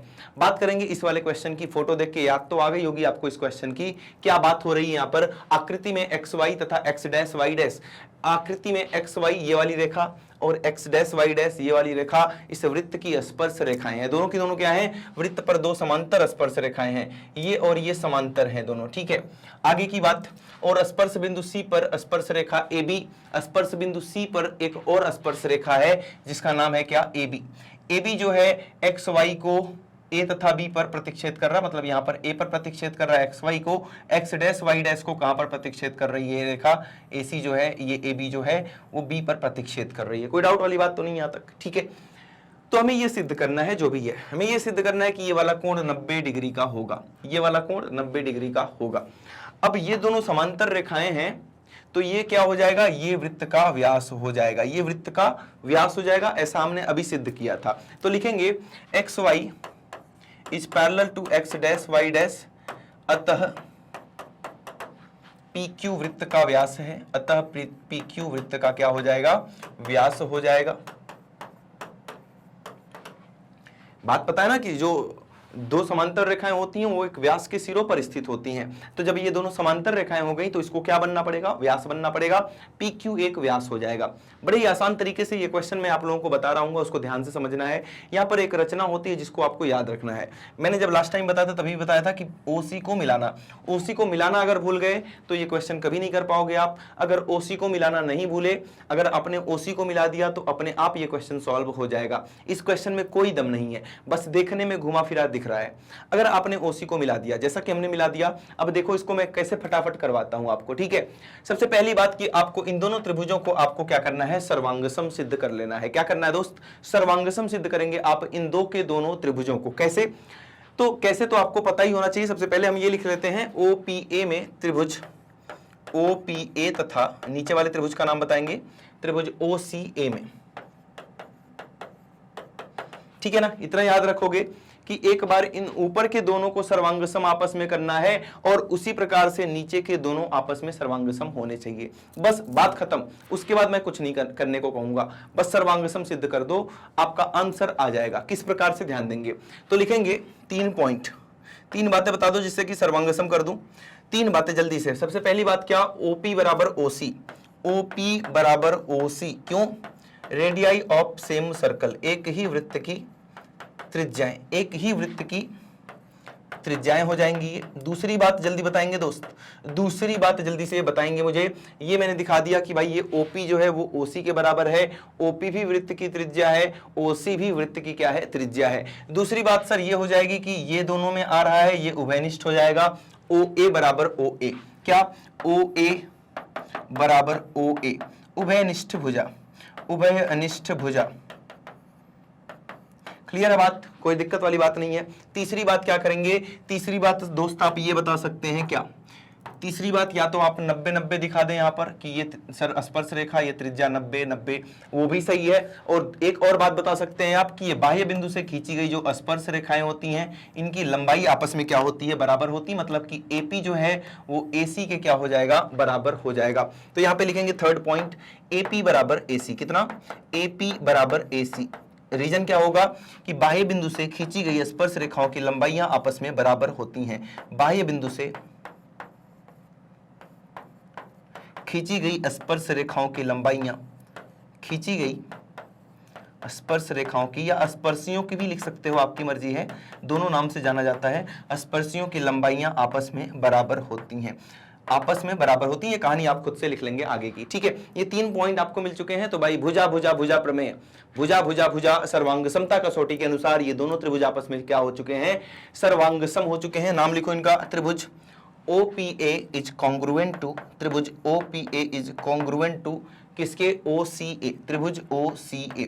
कौन से रूल से, साइड साइड साइड, भुजा भुजा भुजा सर्वांगसमता कसौटी के अनुसार। अच्छा सर ये सब काम आपने किया क्यों, इन दोनों त्रिभुजों को सर्वांगसम क्यों किया, हमें तो इसको 90 सिद्ध करना था इस वाले कोण को, तो आपने इतना ड्रामा क्यों किया, है ना, इसको सर्वांगसम क्यों किया। सर्वांगसम करने का एक ही रीजन था दोस्त कि मैं बाई CPCT बोल सकूं कि ये वाला कोण इस कोण के बराबर है, ये वाला कोण इस कोण के बराबर है। तो बाई CPCT लिखेंगे आप, एंगल POA बराबर एंगल POA बराबर एंगल COA बाई CPCT, और इसको आप समीकरण संख्या 1 बना लेंगे। कोई दिक्कत है यहाँ तक, एकदम बढ़िया कि ये दोनों कोण सर बराबर हो जाएंगे क्योंकि ये दोनों त्रिभुज सर्वांगसम है, और सर्वांगसम त्रिभुजों में जो संगत कोण होते हैं, जो संगत कोण होते हैं वो आपस में क्या होते हैं, बराबर होते हैं। कोई दिक्कत नहीं यहाँ तक, आगे बढ़े, ठीक है। अच्छा जब ये दोनों बराबर हैं तो इसको भी एंगल 1 बोल सकता हूं मैं, इसको भी एंगल 1 बोल सकता हूं, क्या मैं सही हूं, इसको भी एंगल 1 बोल सकता हूं, ये इसको भी एंगल 1, क्योंकि दोनों बराबर हैं, दोनों का मान एक जैसा होगा। तो लिखेंगे यही वाली लाइन फिर से लिख देंगे, एंगल POA बराबर एंगल COA बराबर एंगल 1, ऐसा हमने माना है, ऐसा हमने माना है, ठीक है। ये माना फिगर में घुस गया तो इसको किनारे करेंगे, है ना। फिगर अच्छी दिखनी चाहिए किसी भी कंडीशन में, फिगर के साथ कोई गुस्ताखी बर्दाश्त नहीं की जाएगी। ये बात क्लियर है, यहां तक कोई डाउट वाली बात नहीं है। और इसी को समीकरण 1, इसको मत मानो आप, अब जो हमने माना है इसको हमने मान लिया क्या, समीकरण संख्या 1। अभी तक आपने ऊपर क्या काम किया, ऊपर सर इन दोनों त्रिभुजों को हमने सर्वांगसम किया और इन दोनों कोणों को बराबर करके कोण 1 मान लिया, बस। नीचे भी यही काम करेंगे और इन दोनों कोणों को बराबर कर देंगे। तो लिखेंगे इसी प्रकार जो काम ऊपर किया है सेम टू सेम काम नीचे करना है, इसलिए करके दिखाने की जरूरत नहीं पड़ती है, आप लिख सकते हैं इसी प्रकार। इसी प्रकार ये वाला जो कोण है इस कोण के बराबर है, मतलब एंगल QOB बराबर एंगल QOB बराबर हो जाएगा एंगल COB के, किसके, एंगल COB के। जैसा हमने ऊपर किया वैसा ही नीचे। अब ये दोनों भी आपस में बराबर हैं तो इनका भी कुछ बराबर का नाम रख दो, इसको भी एंगल 2 बोल दूंगा मैं और इसको भी एंगल 2 बोल दूंगा, इन दोनों को एंगल 2 हमने मान लिया। कोई दिक्कत वाली बात है, यहां तक सब कुछ सही है, बता, जल्दी से बताओ। ये मैं ऑलरेडी करा चुका हूं। जो स्टूडेंट मेरी पिछली क्लास देखे होंगे जब मैं एनसीईआरटी सॉल्व करा रहा था, तो उनको तुरंत समझ में आ चुका होगा कि सर हाँ, ये कहानी आप एक बार पहले भी सुना चुके हो, आज फिर से सुना रहे हो, बिल्कुल बढ़िया समझ में आ रहा है। अब क्या करने वाले हैं, आपके पास दो समीकरण है, ठीक है, दो समीकरण है, जरा देख के बताना। एक बात मुझे बताना कि अगर ये व्यास है, मैंने क्या बोला था कि ये जो PQ दिख रहा है ये व्यास है, तो भाई ये सरल रेखा सीधी रेखा है, और सीधी रेखा के एक तरफ बनने वाले सभी कोणों का अगर मैं योगफल कर देता हूं, अगर मैं योगफल कर देता हूं तो कितना आना चाहिए, 180 के बराबर। यही बात लिखेंगे PQ एक सरल रेखा है, PQ एक सरल रेखा है, सरल रेखा है, अतः इसलिए सभी कोणों का योगफल ये और ये चारों का योगफल एंगल 1 एंगल 1 एंगल 2 एंगल 2 ये सब कुछ मिलके कितना हो जाएगा 180 डिग्री। ये सब कुछ मिलके कितना हो जाएगा दोस्त 180 डिग्री। सही बात है एकदम। दो बार एंगल 1 आ रहा है, दो बार एंगल 2 आ रहा है, तो दो कॉमन लेके लिख देंगे एंगल 1 प्लस एंगल 2 बराबर कितना 180 डिग्री। एंगल 1 प्लस एंगल 2 बराबर कितना आ गया, ये दो उधर जाएगा, उसको भाग करेगा तो कितना बच जाएगा 90 डिग्री। कोई दिक्कत वाली बात है यहां तक नहीं है ना, वो दो उधर जाएगा भाग करेगा तो कितना बचा 90 डिग्री। और एंगल 1 एंगल 2 को मैं क्या लिख सकता हूं, इन दोनों का एक साथ बोल सकता हूं क्या, एंगल 1 प्लस एंगल 2, इन दोनों कोणों को एक साथ बोल सकता हूं क्या, एंगल 1 प्लस एंगल 2 बोल सकता हूं। अब जब बोल सकता हूं तो इसका रियल नेम क्या होगा, यहां से लेके यहां तक है ना एंगल 1 और एंगल 2, ये वाला, यही वाला क्यों सर, ये वाला क्यों नहीं भाई, यही मुझे चाहिए, यही मुझे सिद्ध करना है AOB, और इसका नाम भी है AOB। तो एंगल 1 प्लस एंगल 2 की जगह मैंने लिख दिया AOB, और खेल हो चुका है खत्म, खेल हो चुका है खत्म बड़े आसान तरीकों से। एक बार जल्दी से इसका स्क्रीनशॉट लेंगे, जबरदस्त बेहतरीन क्वेश्चन था और उसी बेहतरीन तरीके से मैंने बताया भी आपको। तो आगे बढ़ेंगे अपने नेक्स्ट क्वेश्चन की तरफ, बात करेंगे क्वेश्चन नंबर 8 की। क्वेश्चन नंबर 8 में क्या बात हो रही है एक बार जल्दी से देखेंगे, इसको ध्यान से पढ़ेंगे आप। यहां दिया है सिद्ध कीजिए कि किसी वृत्त के परिगत समांतर चतुर्भुज जो होता है वो सम चतुर्भुज होता है। इसके लिए आपको पता होना चाहिए भाई कि समांतर चतुर्भुज क्या होता है और सम चतुर्भुज क्या होता है। सारी बातें तो नहीं बताऊंगा, जो जरूरी बातें वो बता देता हूं। जो समांतर चतुर्भुज होता है उसकी आमने सामने की भुजाएं समांतर भी हैं, बराबर भी हैं, मतलब ये वाली इसके समांतर और बराबर, ये वाली इसके समांतर और बराबर। लेकिन इसी का जो जुड़वा भाई, जुड़वा भाई नहीं है, जुड़वा भाई नहीं है, इसके मामा का लड़का है, ये इसके मामा का लड़का है और इसका नाम है सम चतुर्भुज। इसमें क्या है, इसमें चारों ही भुजाएं एक दूसरे के क्या होती हैं, बराबर होती हैं। बस यही छोटा सा अंतर है, और भी छोटे मोटे अंतर हैं जिनकी जरूरत अभी तो नहीं है इस क्वेश्चन में, तो जितनी जरूरत थी उतना बता दिया। मतलब अगर एक काम कर दो सर, इस समांतर चतुर्भुज में अगर आपने ये सिद्ध कर दिया कि ये दोनों भुजाएं भी आपस में बराबर हैं, तो ऑटोमेटिक ये क्या बन जाएगा, ऑटोमेटिक ये सम चतुर्भुज बन जाएगा, जो इस क्वेश्चन में हम करने वाले हैं। इस क्वेश्चन में बेसिकली हमें यही सिद्ध करना है कि इसकी जो एडजेसेंट साइड है, ये आसपास की जो दोनों भुजाएं हैं, इनको आपस में बराबर कर दो। देखो इसका नाम 1 है, इसका नाम क्या है, 1 है। 1 किसके बराबर है, 1 के बराबर है। 1 किसके बराबर है, 1 के बराबर है। अब मैंने बोला कि अगर इसको भी इसी के बराबर कर दो, मतलब इसका भी वैल्यू 1 अगर आ गया, ये पहले से ही आपस में दोनों बराबर थे, तो ये भी 1 हो जाएगा, और इस प्रकार से चारों भुजाएं इसकी बराबर हो जाएंगी। क्या बन जाएगा ये बन जाएगा आपका सम चतुर्भुज। समांतर चतुर्भुज क्या बन जाएगा, सम चतुर्भुज। मतलब बेसिकली हमें यही करना है कि इन दोनों भुजाओं को आपस में बराबर सिद्ध करना, बात खत्म। आ जाओ करके दिखाता हूं कैसे इसको खेलना है। तो यहां पर दिया है किसी वृत्त के चारों तरफ बनने वाला परिगत है समांतर चतुर्भुज। तो ये रहा वृत्त, ये रहा वृत्त, और इसके परिगत एक समांतर चतुर्भुज बना देंगे कुछ इस प्रकार से, जैसा मैं बना रहा हूं। कुछ इस प्रकार से एक समांतर चतुर्भुज बना देंगे, है ना। और इसी समांतर चतुर्भुज को हमें क्या सिद्ध करना है भाई, इसी समांतर चतुर्भुज को हमें सिद्ध करना है सम चतुर्भुज। ABCD इसका नाम हो गया, और जहां इनका कटान बिंदु है इसको P नाम दे दिया, इसको Q नाम दे दिया, इसको R नाम दे दिया, और इसको S नाम दे दिया। यहां पर जो ABCD है वो है एक समांतर चतुर्भुज है, तो लिखेंगे दिया है क्या, ABCD एक समांतर चतुर्भुज है, समांतर चतुर्भुज है, ठीक है। कोई दिक्कत वाली बात यहां तक नहीं है, जिसमें अब समांतर चतुर्भुज में क्या होता है, आमने सामने की भुजा सर बराबर होती है, तो कौन किसके बराबर हो जाएगा, जल्दी बताएंगे कौन किसके बराबर हो जाएगा, ए बी बराबर हो जाएगा सी डी के, और इसी प्रकार से बी सी जो बराबर हो जाएगा वो ए डी के बराबर हो जाएगा, बी सी बराबर ए डी, ये वाला ए बी सी डी के बराबर, ये वाला ए डी बी सी के बराबर, बात खत्म। ये तो हमें दिया है। इसके बाद हम लिखेंगे सिद्ध करना है, सिद्ध करना है, क्या सिद्ध करना है, सिद्ध करना है कि ए बी सी डी एक समचतुर्भुज है। क्या है, एक समचतुर्भुज है, समचतुर्भुज है।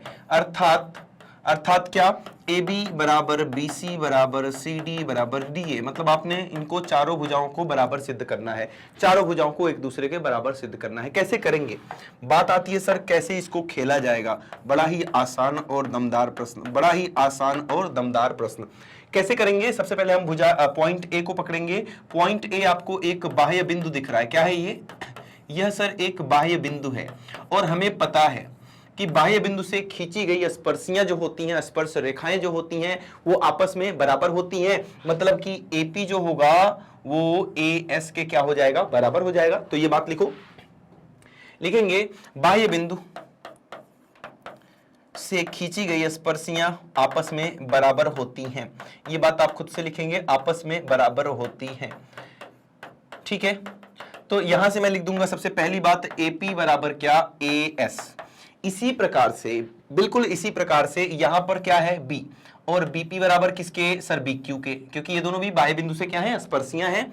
तो जिधर AP लिखा है उधर BP लिखेंगे, BP बराबर क्या, BQ के। ये बात का खास ख्याल रखेंगे कि BQ बराबर BP लिखोगे तो थोड़ी सी दिक्कत हो जाएगी, जिधर AP आया उधर ही BP, क्योंकि इनको जोड़ेंगे, बाद में हम क्या करेंगे, जोड़ेंगे, और जोड़ेंगे तो AP और BP एक साथ जुड़ेंगे आपस में, इसीलिए लिखने में आप खास ख्याल रखेंगे, है ना। वो मैं बता भी रहा हूं कैसे लिखना है। C को पकड़ो, CR बराबर क्या, CQ, सर CR बराबर क्या, CQ। तो CR CQ, CQ इधर Q वाले की तरफ, CR यहां पे लिख दिया, तो CR बराबर हो गया CQ, और इसी प्रकार से DR बराबर क्या, DS। तो DR DS है, तो DR इधर लिखेंगे CR की तरफ, और ये हो गया DS। ये आपको चार समीकरण दिख रहे होंगे, इन चारों समीकरण को पकड़ो और जोड़ दो। समीकरण 1 2 3 4 को जोड़ने पर, समीकरण 1 2 3 और 4, इन सबको जोड़ देंगे तो इधर क्या है, AP plus BP plus CR plus DR, इन चारों को, लेफ्ट हैंड साइड वालों को एक तरफ, AP plus BP plus CR plus DR, CR plus DR, ये बराबर हो जाएगा किसके, AS plus BQ plus CQ plus DS, AS plus BQ plus CQ plus DS। क्या यहां तक कोई दिक्कत है किसी को, नहीं है, खत्म है सवाल, खत्म है भाई। अब कुछ नहीं करना, बस ये बात ध्यान रखनी थी आपको, ये चार बातें, और तो कुछ नहीं है, और तो आसान है। जब हम AP BP को जोड़ेंगे, AP BP को जोड़ेंगे तो क्या मिल जाएगा, AB मिल जाएगा। जब आप CR DR को जोड़ेंगे तो आपको क्या मिल जाएगा, CD मिल जाएगा। CR DR को जोड़ेंगे तो क्या मिल जाएगा, CD मिल जाएगा। AS के साथ आप जोड़ेंगे किसको, DS को, AS और DS, AS DS को जोड़ने पर आपके पास AD निकल के आएगा, और जो बचा है BQ और CQ, तो BQ ये रहा, CQ ये रहा, जोड़ने पर क्या मिल रहा है, BC मिल रहा है। क्या मिल रहा है दोस्त, BC मिल रहा है।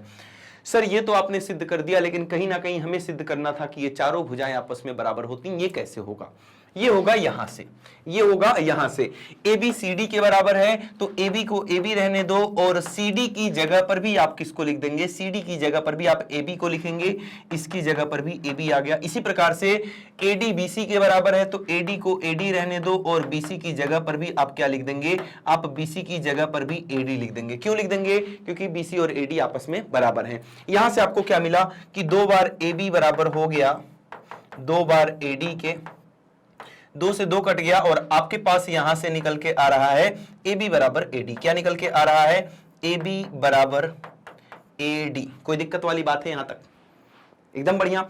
हमने क्या सिद्ध कर दिया, AB बराबर AD, मतलब ये वाला AB जो है वो इस वाले AD के बराबर है, और किसी भी समांतर चतुर्भुज में अगर आपने संलग्न भुजाओं को जो आपस में एडजेसेंट साइड्स हैं, इनको अगर आपने आपस में बराबर कर दिया, कहां पर, किसी समांतर चतुर्भुज में, तो ये अपने आप क्या बन जाता है, समचतुर्भुज। तो लिखेंगे समांतर चतुर्भुज ABCD में, क्या लिखेंगे, समांतर चतुर्भुज, समांतर चतुर्भुज ABCD में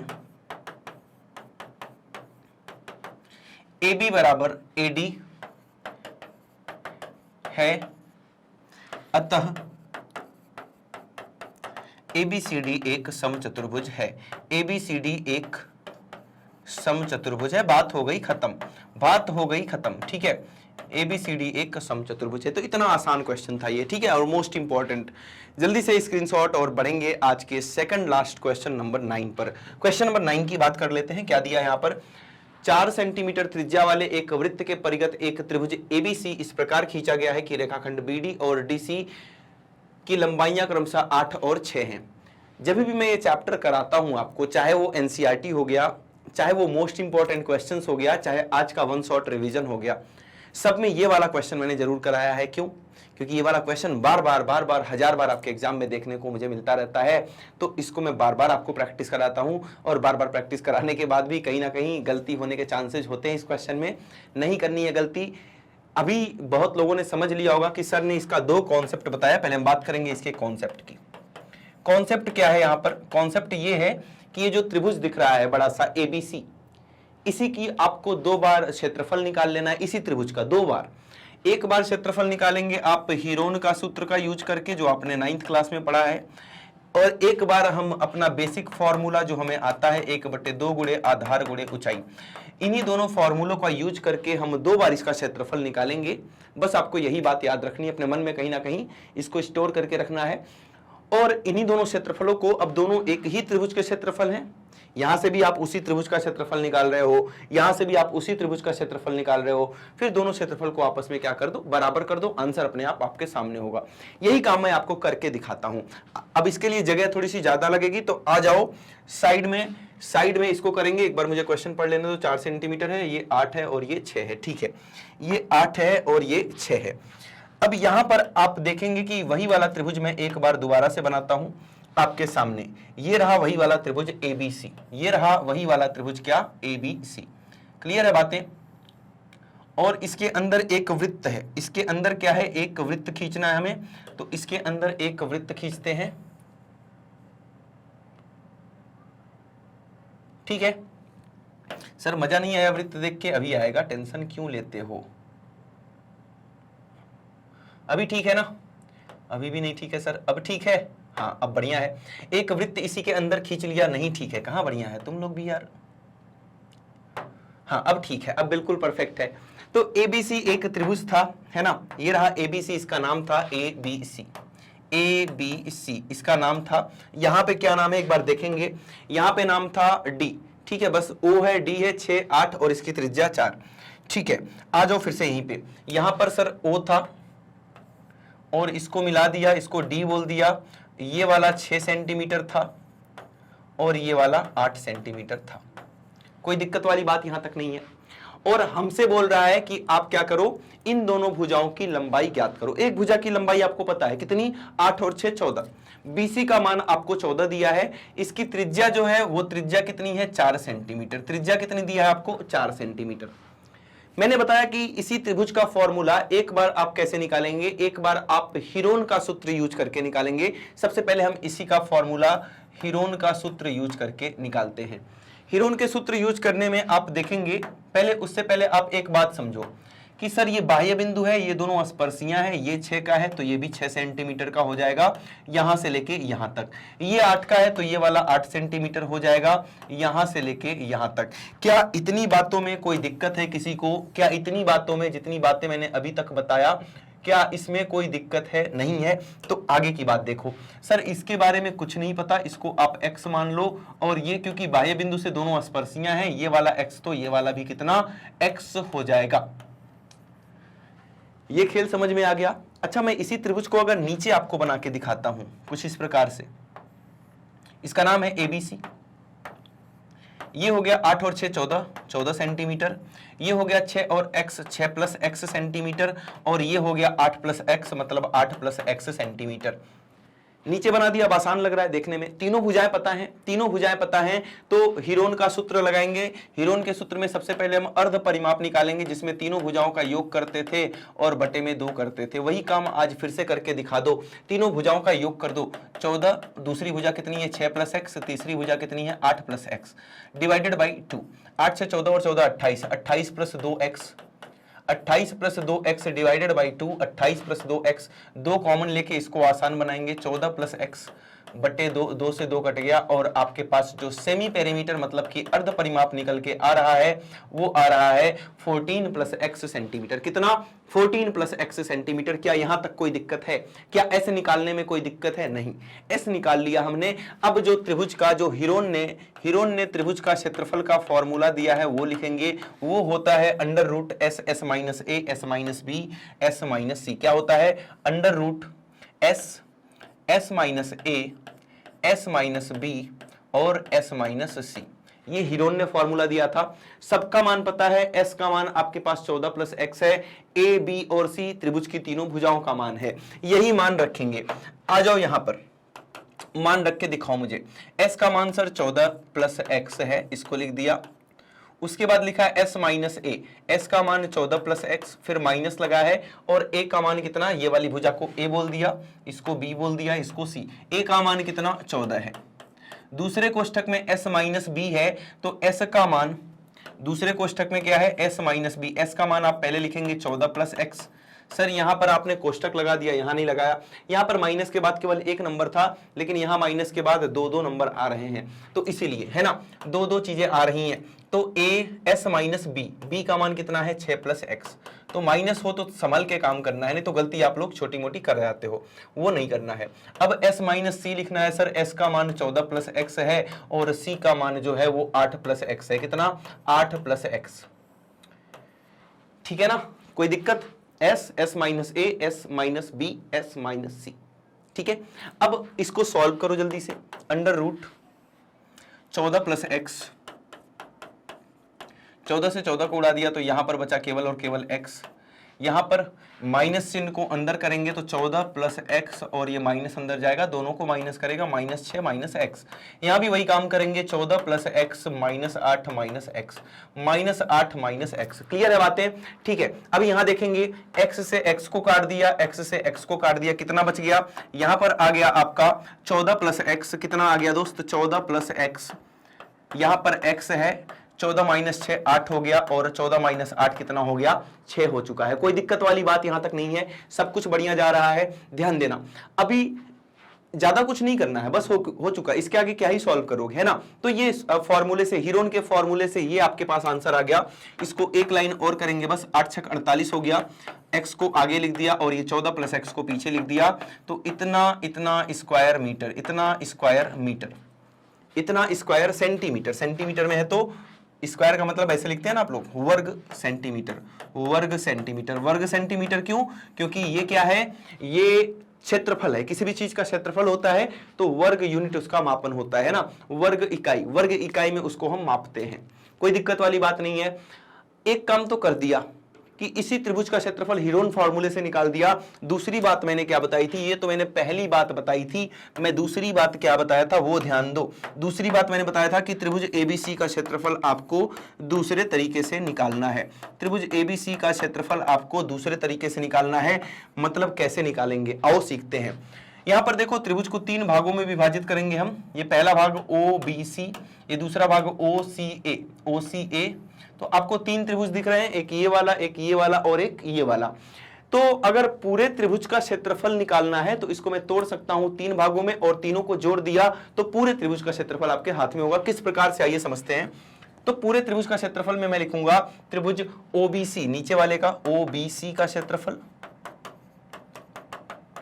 OBC ये वाला हो गया, नीचे OBC ये वाला जो ग्रीन कलर से पूरा आपको दिख रहा है, OBC इसका क्षेत्रफल। इसी प्रकार से OCA प्लस त्रिभुज OCA का क्षेत्रफल, प्लस त्रिभुज ऊपर वाले, इधर वाले का क्या नाम है? OAB का क्षेत्रफल, OAB का क्षेत्रफल। क्लियर है बातें यहां तक? तीनों को जोड़ देंगे, पूरे का मिल जाएगा।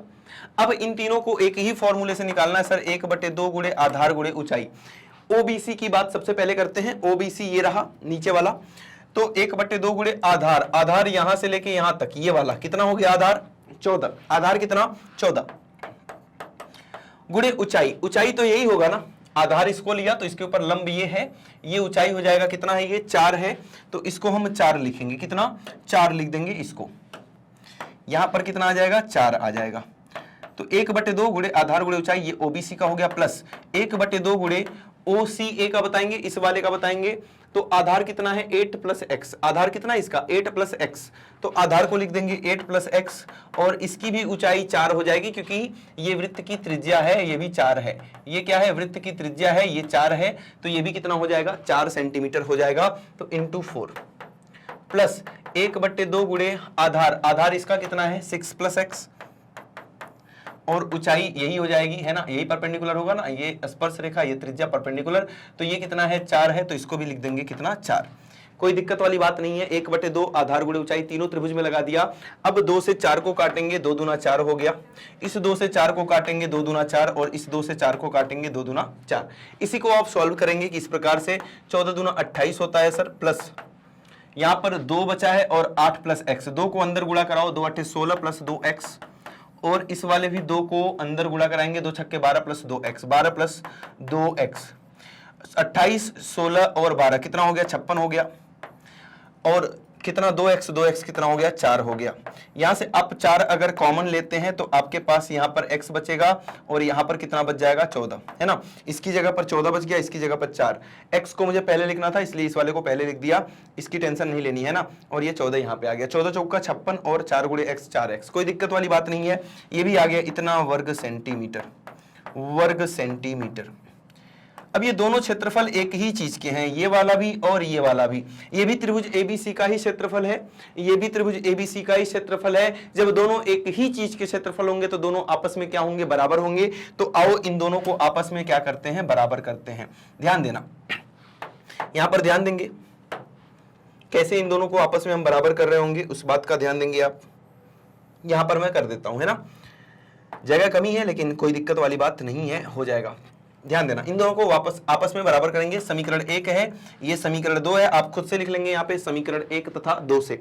तो इसको और इसको बराबर करने की बात आई, पहले इसको लिखेंगे √48x 14 + x बराबर, इसको लिखेंगे 4x + 14 यहाँ पर आप दोनों तरफ वर्ग करेंगे तो वर्ग करने पर इसका रूट गायब हो जाएगा, मतलब ये बन जाएगा 14x 14 + x। जब भी अगर सारी चीजें रूट में है, करड़ी के अंदर है, और आप उसका वर्ग करते हैं तो रूट उड़ जाता है ऊपर की तरफ, रूट उड़ गया ऊपर की तरफ, ये बच गया, और यहाँ पर वर्ग करेंगे 4 का वर्ग होता है 16, और इसका वर्ग ऐसे ही लिख दो x + 14 का होल स्क्वायर। किसी किताब में आपको दिखता होगा कि ये 14 + x से 14 + x को काट दिया गया, 2 बार है, जो कहीं ना कहीं क्या है मैथमेटिकली गलत है। आंसर सही आएगा अगर काट दूंगा, और यहीं पे आंसर भी आ जाएगा छोटे में, x + 14 से x + 14, बहुत सारे टीचर्स भी कट करवाते हैं, नहीं करना हमें है ना। हमें परफेक्ट मैथ सीखनी है, जो वास्तव में मैथ्स का नॉलेज होता है, हमें जुगाड़बाजी मैथ्स में नहीं करनी है, और जहां करनी होती मैं बताऊंगा, लेकिन वो सही होना चाहिए, करेक्ट होना चाहिए, जुगाड़बाजी भी सही होनी चाहिए है ना, ऐसा नहीं कि कुछ भी कर दिया। तो यहां से जो आंसर आता है नहीं काटने पे, वो आंसर हम लेते नहीं है इसमें, लेकिन काटना सही नहीं है मेरे हिसाब से, तो मैं काट के नहीं बताऊंगा इसको। हम क्या करेंगे, इस 16 से 48 को काट देंगे जरूर, 16 × 48। अब क्या करोगे आप, 3x यहां पर कितना बचा है 14 + x बराबर x + 14 का होल स्क्वायर जब करेंगे तो a + b का वर्ग क्या होता है, a वर्ग प्लस b वर्ग मतलब 14 का वर्ग कितना 196 प्लस 2ab मतलब 14 × 2 × x 14 28x। ठीक है, 3x इन दोनों में गुणा कराएंगे, 14 × 42, 14 की 42x plus 3x × x 3x² बराबर x² plus 196 plus 28x। Sorry, सबको मेरी तरफ ले आओ, सबको एक तरफ ले आके आप एक द्विघात समीकरण का निर्माण करेंगे। 3x² में से x² माइनस होगा तो 2x² होगा, समझ में आया? ये एक्स स्क्वायर इधर आके माइनस होगा तो 3x² माइनस एक्स स्क्वायर कितना आ गया 2x², 42x, और ये 28 इधर आके माइनस होगा तो कितना हो जाएगा, कितना बच जाएगा प्लस का 14x, और ये 196 इधर आके माइनस होगा तो माइनस का 196 बराबर 0। इसको छोटा करेंगे, 2 कॉमन आ रहा है, कॉमन लेके छोटा कर दो, x² प्लस 7x माइनस 2 9 18 2 8 16 बराबर 0। फाइनली हमारे पास एक द्विघात समीकरण बन के आ गया।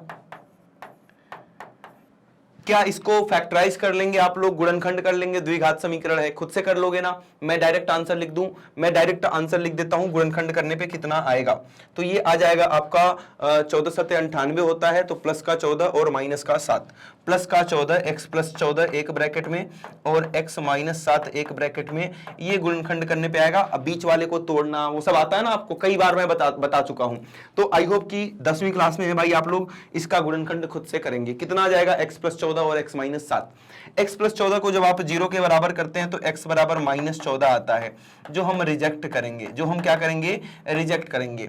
जो लोग क्या करते हैं यहीं से यहीं काट देते हैं तो ये वाला आंसर उनका नहीं आता, ये वाला आंसर तो आया मेरा भी लेकिन मैंने रिजेक्ट कर दिया, लेकिन मैंने प्रॉपर कैलकुलेशन दिखाई है कि सर ये भी आएगा लेकिन हम इसको रिजेक्ट करेंगे। क्यों रिजेक्ट करेंगे, क्योंकि ये लंबाई है, ये x क्या है, एक तरह की लंबाई है भुजा की, और लंबाई कभी भी माइनस में ऋणात्मक नहीं हो सकती है, इसलिए माइनस वाले पार्ट को मैंने क्या कर दिया, यहां पर रिजेक्ट कर दिया।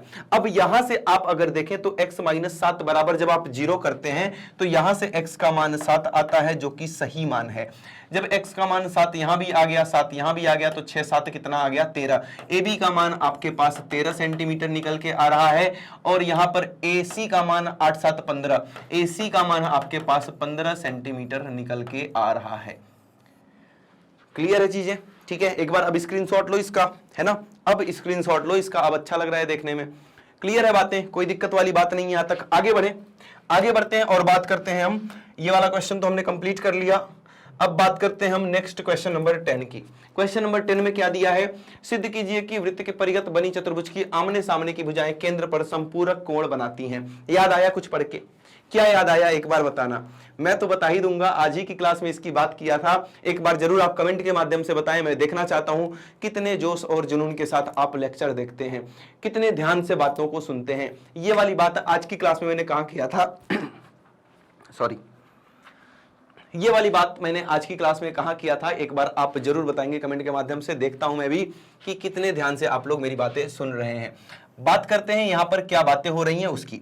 यहां पर बोल रहा है कि एक वृत्त है और वृत्त के परिगत एक चतुर्भुज बना है, इसका कुछ नाम नहीं दिया है, एक चतुर्भुज है नॉर्मल सा, कोई भी चतुर्भुज आपने बना दिया, ऐसा ही कुछ एक चतुर्भुज है, ठीक है, बना दिया सर, कैसा भी बना दिया एक चतुर्भुज, है ना, इतना बुरा भी नहीं बनाना था, अब अभी भी बुरा बन गया, अभी अच्छा बनाएंगे इसको हम, ठीक है। ऐसा एक चतुर्भुज है, इस चतुर्भुज का नाम मैंने लिख दिया ABCD, ABC और D, और यहां पर जो स्पर्श बिंदु हैं इनका नाम लिख दिया PQRS। समझना, आसान क्वेश्चन है और इंपॉर्टेंट भी है, बार बार आपके एग्जाम में देखने को मिला है ये क्वेश्चन। O, केंद्र का नाम क्या रख दिया, O।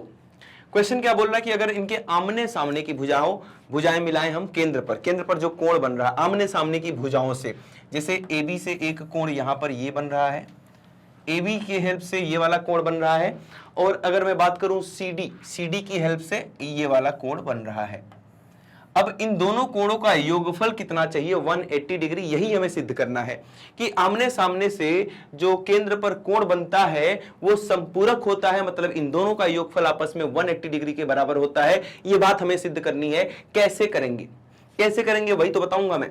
कैसे करने के लिए, इसको आसान बनाने के लिए हम एक काम कर सकते हैं जिससे कि ये बड़ा ही आसान बन जाएगा आपके लिए, है ना, बड़ा ही आसान बन जाएगा आपके लिए। कैसे करें इसको, ठीक है, सबको मिला दो यार, सबको मिला दो, तुम भी क्या याद रखोगे, सबको मिला दिया, ठीक है सर, सबको मिला दिया। सबको मिलाने के बाद बताना केंद्र पर कितने कोण बन रहे हैं कुल मिला के, सर 8, 1 2 3 4 5 6 7 8, कितने कोण बन रहे हैं, 8 कोण बन रहे हैं। अब मैं यहां लाइन वाइज नहीं करूंगा कि कहां से स्टार्ट करना है कहां से खत्म करना है, मैं कुछ चीजें बाद वाली पहले लिखता हूं, पहली वाली बाद में लिखूंगा, जिससे कि आप बढ़िया समझ पाए, है ना। बाद में आप मिला लेना कि क्या चीज पहले लिखनी थी क्या चीज बाद में लिखनी थी। अगर मैं आपसे पूछता हूं यहां पर कि ये जो केंद्र बिंदु है इसके चारों तरफ ये जो कोण बना है इसका योगफल मुझे जरा बता देना, सभी कोणों का, तो आप बताएंगे कि सर एक केंद्र के चारों तरफ जो कोण बनता है वो 360 डिग्री होता है। कितना होता है ये? 360 डिग्री, है ना। तो सबको जोड़ दो, आप एक काम करो, यहां पे जोड़ेंगे 1, इसके पहले कुछ बातें बताऊंगा मैं अभी। 1 2 3 4 5 6, है ना, गिनती पढ़ा रहा हूं 5 6 7 8 9 10, नहीं सर 8 पे रुकना था, 8 पे रुक गए हैं, 8 पे रुक जाएंगे। और ये इन सभी कोणों का योगफल जो आ चुका है आपके पास 360 डिग्री आ चुका है। हमें लेकिन सर 180 सिद्ध करना है, और हमें सारे कोणों का नहीं सिद्ध करना है, आमने सामने से भुजाओं से जो बने हुए हैं। अब आपकी मर्जी है, आमने सामने आप ABCD को लेना चाहते हैं या AD और BC को लेना चाहते हैं। चलो हम AB और CD को लेते हैं, इन दोनों को। अब इन दोनों से जो कोण बना रहा है, ये वाला, ये यहां पे ये वाला कोण बन रहा है जिसमें 1 और 2 आ रहे हैं। क्या आ रहे हैं? कोण 1 आ रहा है, कोण 2 आ रहा है। और इधर जो CD बना रहा है उसमें सर क्या क्या आ रहा है? 5 और 6 आ रहा है। मतलब यहां पर अपने काम की चीजें कौन कौन सी हैं? 1 2 5 6, बाकी सब बेकार है, बाकी सब बेकार है। तो उन सबको उड़ाना पड़ेगा, गायब करना पड़ेगा। अब गायब कैसे करेंगे? उसके लिए आओ कुछ जुगाड़ करते हैं। 3 4 7 और 8 को गायब करने के लिए उसके लिए आपको यह करना पड़ेगा कि इन दोनों त्रिभुजों को क्या करना पड़ेगा? आपको सर्वांगसम सिद्ध करना पड़ेगा। सर्वांगसम कैसे सिद्ध करेंगे? तो लिखेंगे, केंद्र का नाम O है, यहां पे देखो O हट गया है, O यहां पे लिखा है, तो लिखेंगे दोनों त्रिभुज का नाम AOP और AOS में, त्रिभुज AOP तथा त्रिभुज AOS में। इन दोनों त्रिभुज का हालचाल बताएंगे मुझे कि क्या क्या 3 बातें लिख दूं मैं जिससे कि क्या हो जाए? मजा आ जाए। क्या मजा आए? दोनों त्रिभुज सर्वांगसम हो जाए। सबसे पहले आप सर ये लिख दो AP बराबर AS, क्योंकि बाह्य बिंदु से खींची गई स्पर्शियां आपस में बराबर होती हैं, तो लिखेंगे AP बराबर AS। कारण भाई आप खुद लिखेंगे, अब यहां से बाह्य बिंदु से खींची गई स्पर्शियां आपस में लंबाई में बराबर होती हैं। दूसरी बात आप लिखेंगे AO बराबर, यहां पर O है ना, ये O, AO बराबर क्या? AO दोनों में आ रहा है, तो लिखेंगे AO बराबर AO। यहां पर आप लिखेंगे उभयनिष्ठ भुजाएं, यहां पर लिखेंगे उभयनिष्ठ भुजाएं। और तीसरी बात क्या है? तीसरी बात ये हो जाएगी कि यहां पर सर 90 अंश का कोण और यहां भी 90 अंश का कोण बन रहा है। 90 अंश का कोण क्यों बन रहा है वो आप कमेंट के माध्यम से बताएंगे। आपको स्पर्श रेखा और त्रिज्या तो दिख ही रही होगी, तो लिखेंगे एंगल APO बराबर ASO, एंगल APO बराबर एंगल ASO, ये है ना।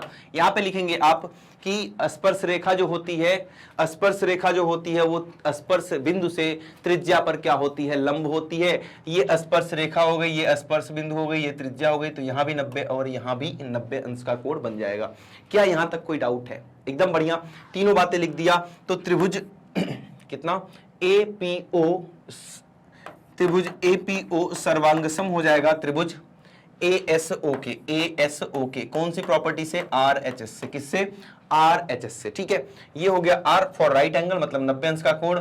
H का मतलब कर्ण, 90 के सामने ही कर्ण होता है, और एक भुजा भी आ रही है, तो RHS प्रमेय से क्या हो गया? RHS सर्वांगसमता कसौटी के अनुसार ये दोनों त्रिभुज आपस में सर्वांगसम हो गए। क्यों किया था सर्वांगसम? किया इसलिए था कि एक को मैं 8 के बराबर लिख सकूं। सर्वांगसम त्रिभुज में क्या होता है? सर्वांगसम त्रिभुज में सर संगत कोण आपस में बराबर होते हैं, तो 1 और 8 आपस में क्या है? संगत कोण है, तो लिखेंगे एंगल A बराबर एंगल 1 बराबर एंगल 8 बाई CP/CT।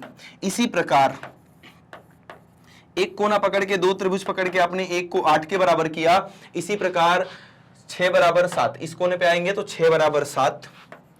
और बताओ, और सब बढ़िया सर, आप बताओ। 4 बराबर 5, 4 बराबर क्या? 5, और लास्ट वाला क्या हो जाएगा? 2 बराबर 3, 2 बराबर 3।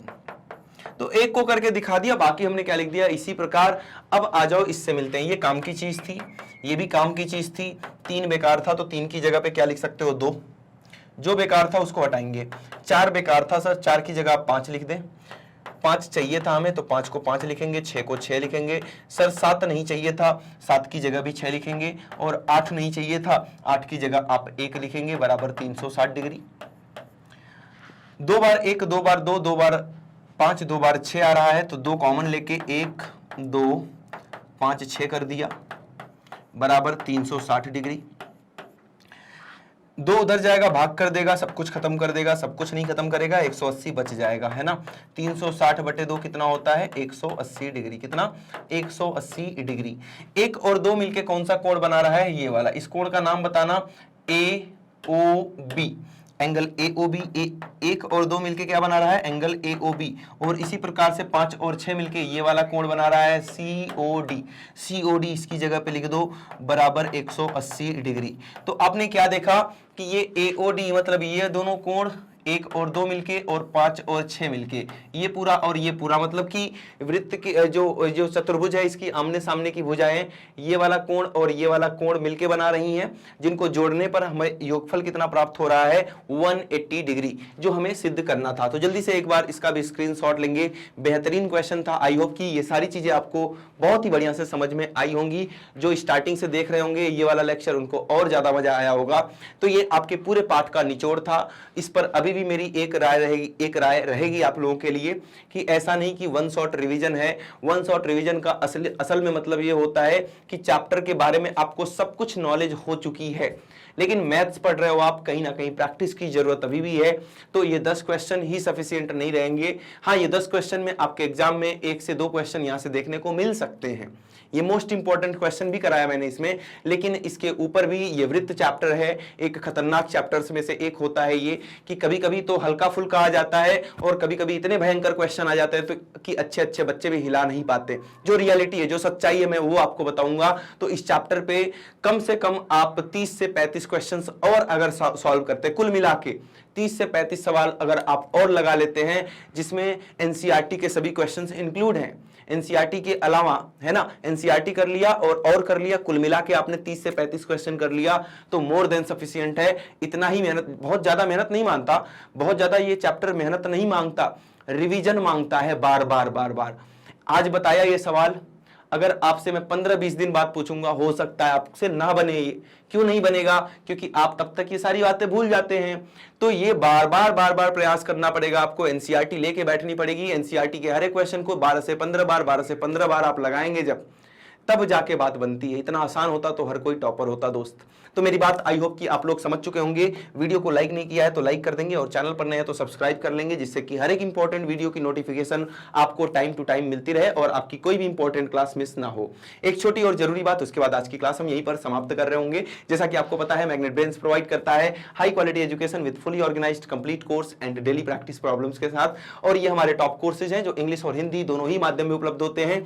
यहाँ पर हम सीबीएसई बोर्ड के साथ साथ Delhi board, Bihar board, UP board, MP board और राजस्थान बोर्ड, इन सभी बोर्ड्स की बेहतरीन जबरदस्त तैयारी करवाते हैं।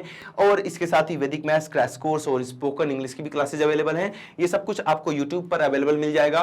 और इसके साथ ही आप ग्रैब कर सकते हैं ई नोट्स और ई बुक्स, जिसका लिंक नीचे डिस्क्रिप्शन बॉक्स में दिया गया है। और साथ ही हमें अदर सोशल मीडिया नेटवर्क्स जैसे कि फेसबुक, इंस्टाग्राम, ट्विटर, टेलीग्राम और व्हाट्सएप पे फॉलो करना बिल्कुल नहीं भूलेंगे। तो अपना ख्याल रखेंगे, मैथ्स की प्रैक्टिस करते रहेंगे। आज के लिए इतना ही था, मिलते हैं अगली क्लास में। Thank you so much.